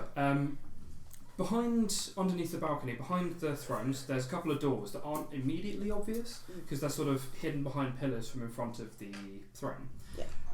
Lady Sire walks towards one of those, opens it up and says, "Come on," and walks through. Again, it's another small corridor that leads across to a few different places. There's one that has some set of stairs which you assume probably lead up to the balcony area. And she takes you through a few of the corridors and takes you to some of the rooms. She says to you, "These would be the guest rooms. These would be where you'll be staying for the time being. Should you need anything, I'm sure one of the castle's workers would be most happy to help as best they can. Obviously, we wouldn't be around to cater to your every need. We do have other things to do as well. But they are certainly paid to do everything they can to make the guest stays as comfortable as possible. Please do make yourselves at home, and I will wait here for the time being until you are comfortable." Thank you. Thank you. I go in thank and you. change as fast as humanly possible. Okay. A flurry of clothes. Roll me a dex check, just to see how quickly you do Just it. magic. Ta-da! And while I drink a little bit. 19. Okay. So you get changed pretty quickly. I mean, getting changed generally would only sort of take 2.5 minutes for most people with like most basic clothes and robes when you're not wearing armour. I don't wear any You armor. get Yeah, you get changed in about 30 seconds. Can I do that? Give or And then take. I use prestidigitation as a cantrip to sort out my hair. Okay. So, Estelle. as I'm walking in, can you help me with my armor? Yeah, sure. Haven't had to use it much myself. Is it Obviously, simple? they're still walking into the room, so. Yeah. You know, this is as we were walking into the room, so I was like, oi, help. I'm taking my time. Yeah. I am making myself look how my mother would have wanted me to make myself look. Sure. Okay. So you take a reasonable amount of time. You help her. Do you stay in there and get changed, or do you leave and go into a different room? Yeah, I start undressing with you in the room. in that case, I'm going to stay. Heard of it! Okay. So Right. Carl Well- does. I was going to go. Oh, I'll be nice and respectful. And, But no, you decided to go never the mind. hard anime That's gone out approach. the window. So you see me pulling out this really fancy dress Fucking from hell, my bag, slumming it. putting it on and putting proper twists and everything into my hair. So, yeah, I'm going to get myself cleaned up and I'm just try and gonna- make myself presentable. I'm just going to comb the flies out my beard. and, Bad flies. Yeah, I'm just comb all the dirt out of me. Beat my sort of my jacket and trousers out, and a good wipe around the face and hands. I love the differences so far. So we've got quick, graceful but uncaring, no flies. I've been on the road. Is there like makeup and stuff? Okay, so for reference for the rooms themselves, each one has a fairly generously sized double bed. It looks like it's enough for one person to be comfortable. It's massive for is- you. Yeah. Bouncy There is a dressing table with a mirror, all the sort of typical bits and pieces for basic cleanliness. It doesn't look like there's anything like perfumes and anything more than very basic makeup, but that it looks like most people that would probably come in would probably have a lot of their own supplies. There is also a bathroom for each room, Nice. which is actually really quite fancy, and running water for baths. Witchcraft. That's pretty fancy. You can see the pipes.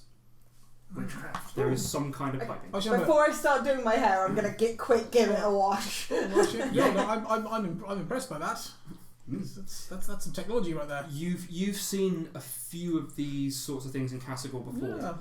A few of the more Okay, like- expensive Ooh. inns and hotels Oh, I have to ask them. use Please those. I have to ask you about the system. About what kind of system they have. Is Is it steam? Is it a manual mechanical system? Is it magic? Okay, so they go into one room together and start. Obviously, you gather based on the last week you spent with them. She's getting help taking her armor off. He goes into a room. You go into a room. I take it you just sort of get changed and you'll be out in a few minutes. I think. Get undressed when I see, that's piping. Well, I could probably do with a wash. It's been a while. I'll just have a quick horse bath. Okay. So, rag, sink. About That's exactly what I was 50 doing. seconds after Basically, going into your room. Yeah, Obviously, that's 10 what I do. seconds to get in and put stuff down, and 10 seconds to walk out. Generously, you walk back out of the room, and Lady Sire is sort of still stood there. It's like, I was expecting you to take a bit longer, if I'm going to be honest.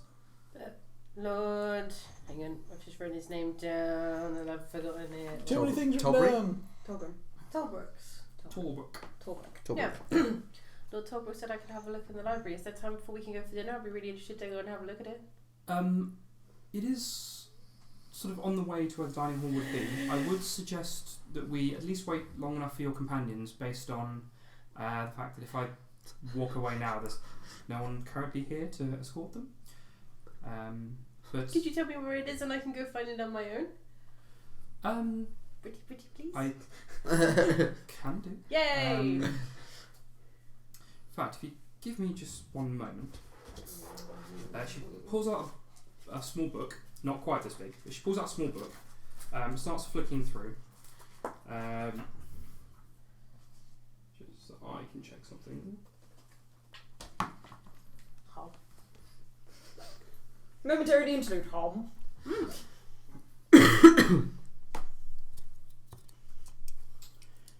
She Gunshot. I've got a slightly easier way to get you there. Second gun. Would you take my hand briefly? Takes hand. She casts something. You can roll an Arcana if you want to try and work out what she's casting. Cut on up. Arcana now. 13. You're not quite sure. No. You're not sort of familiar with a lot of these types of magic. Yeah, good. She takes your hand and sort of almost steps sideways, and you appear in a library. She goes sideways through time. Everything's witchcraft to you. At which point she lets go of your hand and says, feel free to peruse at your leisure. I'm sure, judging by your enthusiasm, there'll be something here you'll be interested in. Okay, thank you. Based on a couple of the questions from before and your excitement when Lord Torbrook mentioned them, the more magical theory and science-based books are in that section over there. Okay, thank you. I start walking in that direction. But don't At which walk. point you hear a sound briefly as you're sort of walking over that way, but based on the fact that you were sort of very quickly going towards that, you don't actually turn around to see what she does again. Don't bother with that aisle. It's all self-published erotic fiction. No, Maybe I later. Magical library. Magical trail. So yeah, Open it up. And I'm he gonna talk heft about- his quivering member Oh, and his wow. breeches. it's half an hour. Yeah. Okay.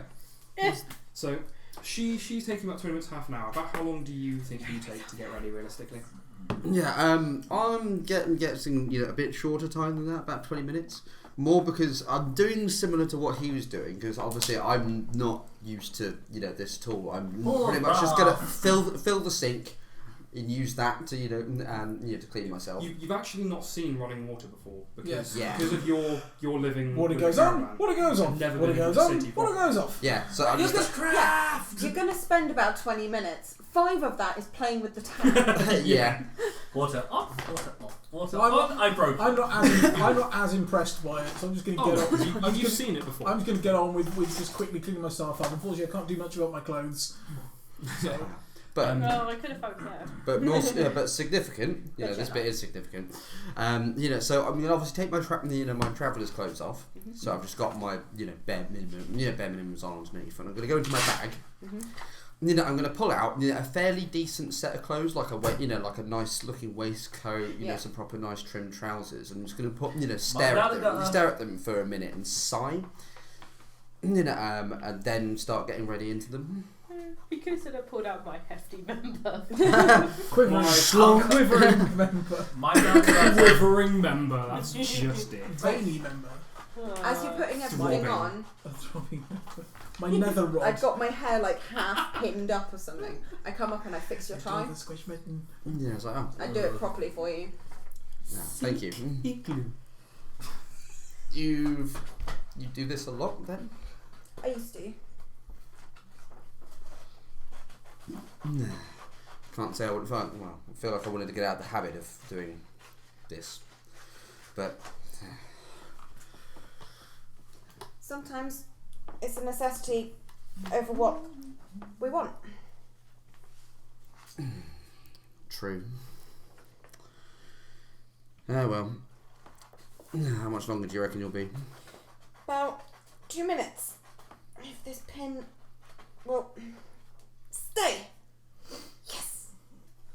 It actually stays. I don't have pins to put my hair up. Yes. It Flop. actually stays. Okay, so you properly. I have one Do rogue yourself ringlet. Someone's fancy. Okay, right, so It was my way of rebelling as a child. so roughly how long is it that you take? I'll be So about everything like that. I'll be about 15 minutes just to have a quick wash. Maybe just wash my beard a little bit. Yeah, of course. So beat my clothes on the nearest chair Glad you clarified. to get all the get the dust, the road dust out, and give my leather vest a sort of a wipe over again to get rid of all the dust. Sure. Just make myself presentable as I can. And then Zach, roughly how long do you take to sort of get changed from ready? 10, 15 minutes. Really not that long. Okay, so you guys both come out of the individual rooms you've gone into about 15 minutes after you go in. Lady Sire is there with what looks like a small novel that she's just quite happily reading. Sat down, kind of just against the wall, like not necessarily what you'd expect from a lady. She's just casually, quite happily, just sat comfortably, legs together, so you wouldn't be able to look up her robe or anything. But she, I can't imagine you take me for. Well, it's just to describe the elegance. Robes generally go past the knee. Oh yeah, but still, legs together like she's, you A know. lady. She's Yeah. like man spreading. She's a lady. And she is just quite happily just reading a novel. As you sort of step out, she looks up, closes it, and says, "I see a couple of you already. The others appear to be taking a bit longer, but that's fine. One of your companions has already, I have already taken her on to the library." I was about to She say seemed- library. I could help noticing your plumbing. That's quite a rare thing. Yes, Well, that's what it's called. a few of the finer establishments near the Obsidian Keep actually have plumbing. Oh, how do you keep the pressure? Is it gravity fed? Do you have a golem running a wheel? Do you have Second Sorry, I was love just having in that my image of the golem on the wheel. A lot. Oh. You A see lot that of for a them, a lot of them do tend to use water from the wells. They fill up their own that one. tanks, I think they call them. Oh, yeah. At which point they I'll take note of that. filter it through down to the various rooms that they Yeah. use. I've seen similar things in Castigar. Still rare thing. Ours is a little bit more advanced of a way. Oh. We have You can't magic. compare us to scrub tech. We have magic combined with ours. We use a magic teleportation of sorts to draw directly from one of the streams. It fills up a somewhat larger Tank. basin of sorts, which then filters the water through. Fascinating. There is also a magic. There's also a magic heater in some of the pipes, which is where the hot water comes from. Oh, incredible. Very good. Yeah, we have a pond in the attic. Well, yeah, you can have a sub-dimension in the attic. It's got a lake in it. By the sounds of it, you're not quite sure. You don't really understand this magic. You're not there. Yeah, You no, don't I'm know. not there. I don't understand. Yeah, Shit. sub-dimensions. Yeah, it's a good point. I forgot What's about that? that. Disembodied voice? Yes. Nothing. Yeah, so Nothing. you Just an waiting- aside. Are you waiting for me to get ready to go out? Alright. Yeah, may as well. But she sort of engages you with that a little bit and tells you a little about some of the other establishments. She mentions a few of the other ones that have similar types of plumbing.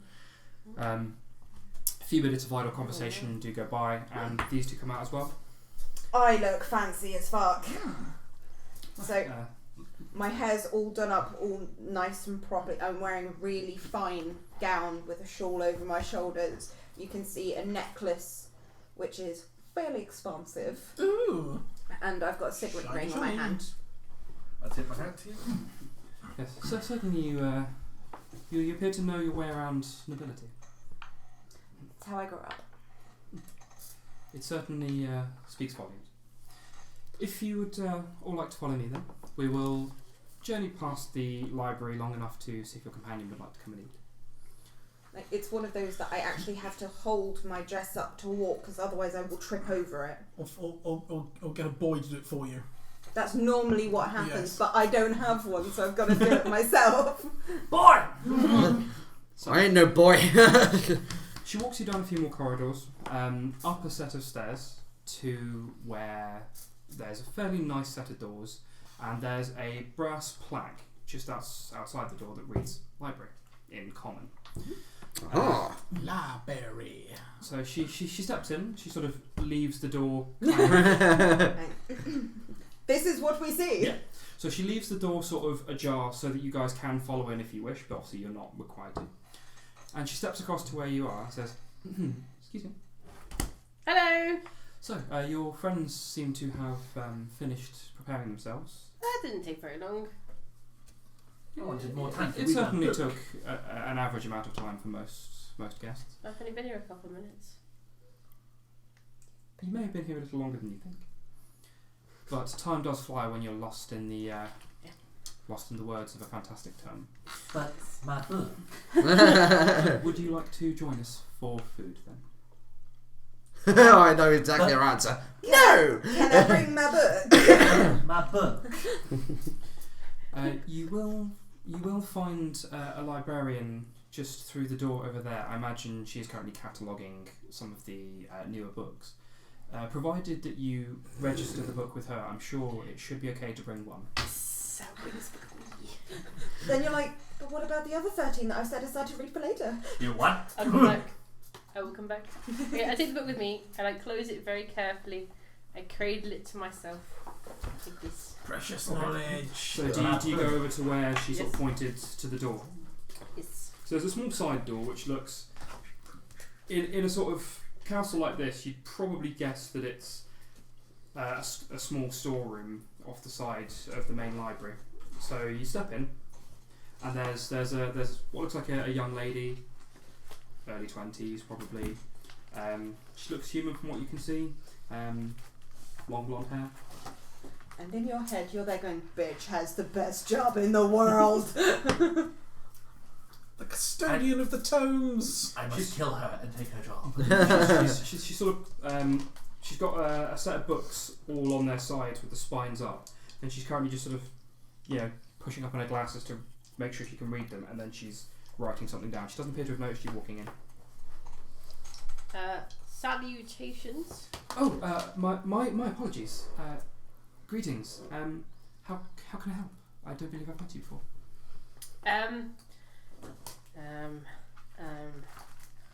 Wait, what's the name of the person I was been with? It's Lady something. You like Lady books? I like books. We're Saya. friends now. Sire, sorry. Sire. Sire. Lady Sire has accompanied me here. I am required to be at dinner, but I would like to borrow this book. Oh, yes, of course. If you let me just get my book log. Where is it? And she starts flicking through, like she's got a couple of piles of different notebooks and things. She looks a little bit disorganised at the moment. You think she might have been probably doing this all day and just gotten lost in doing it. And she pulls up what looks like a ledger, and she says, "May I?" Yes. Takes the book, looks on the spine, writes down the name, and your name. My carrier fell. Okay. And she writes it in what looks like a hasty but tidy scrawl, and she notes the date and time. Sort of actually, she sort of looks over at a clock on the wall. It's not a restricted skill. You don't need my scholarly title.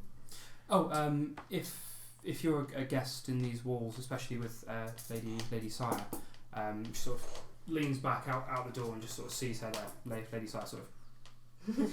You've got enough cred. I'm trusting you. I'm sure it'll be okay. I'm sure the book's not likely to go missing. How often is the library open? Do you keep a note of all hours? Can I come back here after dinner and keep reading? Is that as fast as you sort of asked questions before? Something. Okay. The library, strictly speaking, is never closed. What were the other questions? You spoke a little bit fast for me. Oh, can I come back and keep reading if I get lost in anything? Would you help point out things to read? Are you a scholar yourself? You certainly can come back to read. I believe I am something of a scholar, but not to the degree that Lords Talbrook and Fgrave are, or Lady Gemini. You're my friend now. I certainly enjoy reading a few books, but of late we've had a few extra donations of books from some of the recent traders. So I've been trying to catalogue them to prepare them for putting onto the shelves. Where did the books come from? Where did they go? Where did the camera come that joke? So, some of them are the personal collections of some of those who live here who have donated them. Others have been procured, bartered for. Others still donated by other people. Some of the workers have been gifted them and not been so interested in their contents on occasion. And they all come to rest here, where anyone who is obviously a guest may read them. Wonderful. What's your name? My name is Fern. Golly. Well, thank you, Fern. It is nice to meet someone on the same felicitation levels as myself, for once. Yeah. Oh yes. It is lovely to meet you too. The party will remember that. Mm. Bart isn't here though. Yeah. So she sort of looks down and says, "Yes, it's lovely to meet you too, Macari. I'm gonna go for dinner, and then I will be back. Certainly. I hope you enjoy." Okay, I put the book very carefully away in my bag and then step out after the lady. Yeah, that's when you go, goodbye, friend, as you talk to the book. Yeah, so you step out. Lady Sigh's there. So, well, now that that's then we shall head on towards the dining hall. Wonderful. Yeah, we've been waiting outside. Yeah. So she steps out with Macari, who I look seems very happy. rather happy, and she carries on down the corridor, round a corner towards the right, and takes you onto a fairly large, fairly nice dining hall. There's chandelier at the top, very long, Chandelier. well laid out table. There's only one in this room at the moment, but you think you could probably fit about 6 of those tables in here. Yeah. But it's one of those things where they probably only set as many tables as they need. Yeah. And there is currently enough food to, feed. All of Saxton and more. Probably, yeah. Better than rations. There are a few extra people there that obviously you don't recognise. There's weirdly enough, there are what looks like a few of potentially what would be the castle hands there. A few of them are still in whatever they appear to sort of wear as they would go about their duties in the castle. It looks like they're sort of adequately fed and fed no different necessarily to the guests. So they appear to be treated fairly well. Mm. So as you come along, there are seats which look like they're reserved for the 5 of you and for Lady Sire next to Avelia. And they sit down at their seats and say, please, be seated. I've gone back into my. I'm back into how I used to be, so I'm waiting for my chair to be pulled out for me. I'll sit down. Yeah. I'm going to sit down. If other people are eating, I'm going to eat. I'll pull the chip. Yeah, Stop I sit. Piling plate with stuff. And I take my seat. Okay, so as you'd sort of expect, there's a lot of plates covered in particular types of food, and your plate obviously you do take using the sort of ladles or whatever it is that takes that particular type of food. I'm not a savage, yeah. And so they're eating. There's polite conversation. Avelia has sort of sat towards the other end of the table every now and then, just idly, apparently conversing with some of the castle hands. Lord Isidore is sort of currently. He almost looks like he's trying to be as calm as possible. Like there's almost still a curl of a smile at his face as he's very carefully doing his food. By the way, the whole time I'm eating, I'm just staring at him. Like, almost in a creepy way, everything he's doing. Because just everyone else is idly going, oh, food, and at one point he sort of looks up, smiles a little bit more than you think he meant to, nods, and puts his knife through the plate. The plate cleanly cracks in half. So Sire sort of leans over and casts what you can only guess as mending. The plate sort of comes back together and he goes, cheers. Gartak's there with what looks like an iron plate. He's a fucking orc. And he's like, don't mind him, he's trying to be all fancy and he's still excited him. He's just there, just clearly scraping against the plate, not giving a shit about his ethics, his manners. Yeah, so you get As from it scrapes, I kind of hold over my ears a bit. There's not too much of a scrape. You think it might be possibly magically soundproof because that's just what he's like. So much wiggle. All the wiggle, all the time. Why they're not? Yeah, he's enjoying himself. Lord Tilbrook is again sort of just eating quite happily. Every now and then, one of the castle hands gets up with their plate, walks off, and another castle hand every now and then will come back in with their own plate, sit down, begin to eat. Again, occasionally, a couple of the other castle hands will swap out one of the larger platters that are starting to empty for a newer platter, more full food. All you can eat. How does We saw a few farms on the way in, but how do you provide food for a city this large? Well, a lot of food does come from the local farms, but the orcs in. Sorry, I'm having a dumb moment now. I'm forgetting my own place. The orcs in that place that I made up. Yep, Yeah, that place them, that I made them, up. over I there. can't remember the name because it's made up by me. The orcs of Kargath actually provide quite a lot of hunted food. They also have a fairly high fondness for potatoes, and they've provided the delicacy known as chips to the realm. What's a chip? Oh, if Very you see tasty the food. platter over there, the potatoes are sliced into thinner strips, and the way they're fried in oil of a sort is it's not something that we'd seen previously. The orcs. I heard the orcs originally used to serve them in a gnome's hat. I've never heard that one actually, but I wouldn't be entirely surprised. Kargath sort of and carries on eating without really talking. And then I go back to staring I get at that reference. the lolly. A lot of the more fish-based foods obviously come from Port Saltwash primarily, but there are other fishes from around who fish in different places, and some of them barter here. So we have fish and chips. Whatever could that mean? We do have a few of the well-learned chefs from Cassical, given how much they like their delicacies from all around the world.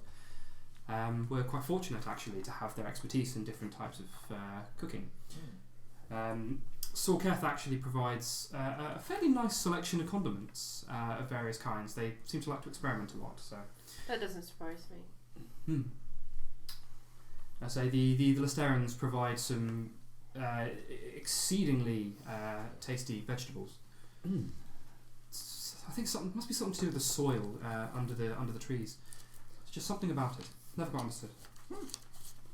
Is this the Lord excellent. talking? Or Yeah, Lord Talbrook. No, I don't get to eat fish that often. Lord Tolbrook. Yes. The men and women that are either side of you, are they part of your inner council or advisors? So at that point, Gartak laughs quite loud. Council, you're funny. Lord Talbrook's like, God, please, Gartak, that's kind of rude. I wouldn't necessarily say council as such. I'd probably put them more under the banner of, I suppose, friends and advisors. Ex-adventuring party. They've certainly been around Obsidia longer than I have. I mean, they were great friends with my mother and father as well. They largely do what they want, if I'm going to be honest. I certainly can't order them around. They wouldn't always do it if I did. We would listen. And anything I do is largely a request, and if they decide to, it's on them. Gartak's right, you're damn right it is. Lord Fgrave still very carefully the food. It's off most says. Yes, well we do try to be as accommodating as possible. We try to be as accommodating as possible. We don't like to rock the boat, Gartak. He sort of nudges Gartak in the ribs. He's like, try it. He just elbowed him in the shoulder quite hard.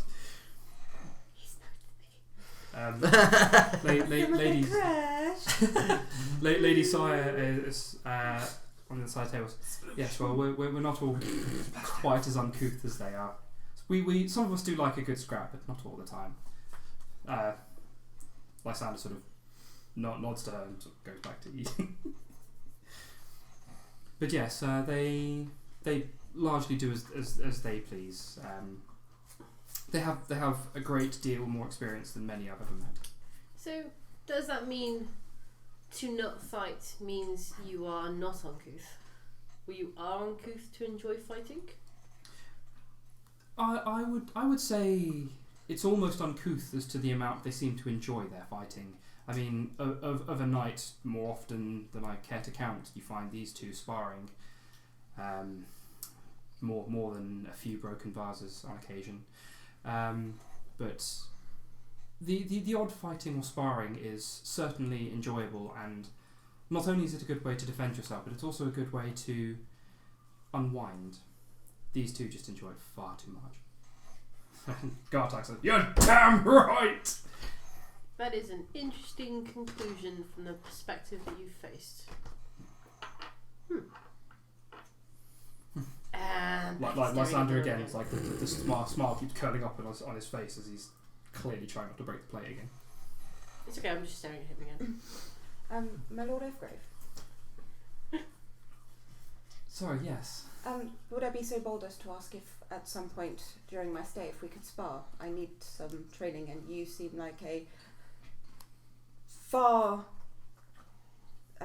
superior fighter than I could ever be. Let's get down to business. It's a matter of it's certainly a matter of experience more than anything. I would definitely say that I would suggest that Lord Gartak be present, based on how much I rather enjoyed our session before. Gartak's like, "Oh, don't be scared, you'll be fine," and punches him clear on the arm again. So, please stop. I'm going to. Is that because the fish getting stronger? So is the fish getting stronger? Certainly. Oh. I believe based on the idea that we may be able to help you, maybe direct your trainings towards whatever it is you'd like to specialise, I suppose would be a way to put it. I dare say we'll all have time to help, along with any training and knowledges you'd like to further yourselves in. You're most correct. Sorry. Who's looking at me? Do all of you stay here alone, or are your husbands and wives here as well? Predator you. Push your sword. I myself am not spoken for. I don't believe Lady Sire or Lord Gartak are either. Gartak puts his arm clear around Lysander, says, "He's kidding, he knows none of us are taken." She's got a crush on you. Well, the cat is out of the bag, so to speak. At which point he starts pretending to be really subtle with his food while clearly giggling. Lysander sort of, "Thanks, buddy." Thanks, you dick. Just waiting for the table to be picked up and smashed across the other one's head. No, I'm waiting for him to cut so much through the plate that it goes through the table. Oh, he's currently holding his knife and fork off because every time he starts speaking to someone, he's taken them clearly off after breaking it at first. Oh, no, it's just like, I've cut through the plate and the table. I'm stabbing my leg. Lord Torbrook sort of smiles a little bit as he's eating. And Lady Sire leans forward and says, "Unfortunately, none of us have really taken the time to look into such things as love. We've had a great many things to deal with over the years, so it's just a thing that's never been looked for, unfortunately." I've always been told that love finds you when you least expect it. It's taken a few years longer than we'd have expected, that's certainly for sure. Gartak goes, "You're damn bloody right." Lysander sort of goes back to sort of carefully eating again. Wait.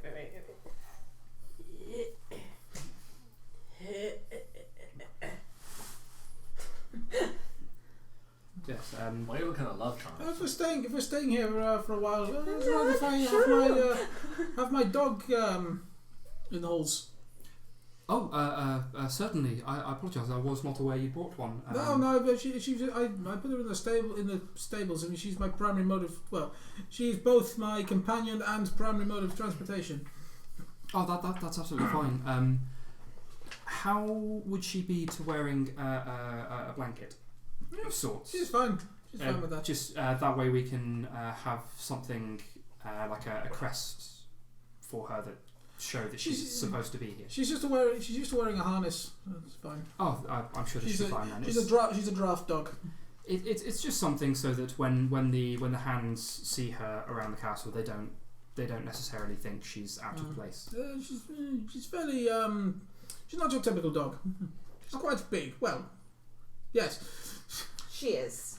That's absolutely fine. It's certainly not the. He sort of takes a sideways glance at Lysander and says, "Certainly not the biggest mutt we have in the halls." At which point Lysander breaks clean through the paint and goes, "Thanks, Mikey." She's 2.5 foot short. I properly smirk. I'm like, Yeah. Sire sighs again and casts mending across the table and fixes the plate. Good job, that spells a cantrip. Not that I would know such things, no. How do you know of the Wibble? I don't. So as It knows me. as sort of meal goes on, you eat your fills. By the time an hour sort of gone by, most of the castle hands have finished their meals and gone off. It's just Lord Talbrook, Lysander, Gartak, Sire, and Avelia left along with you guys. The odd castle hand comes in to take some of the empty plates away that have been left from the terrines and things. Yeah. Well, I imagine you're probably all tired, Sir Lord Talbrook. I imagine this would be a good time potentially to adjourn. Maybe give yourselves time to rest, recuperate, I think you might be right read there. some more. In your case, we can discuss a bit further at length regarding what my friends like to help you with.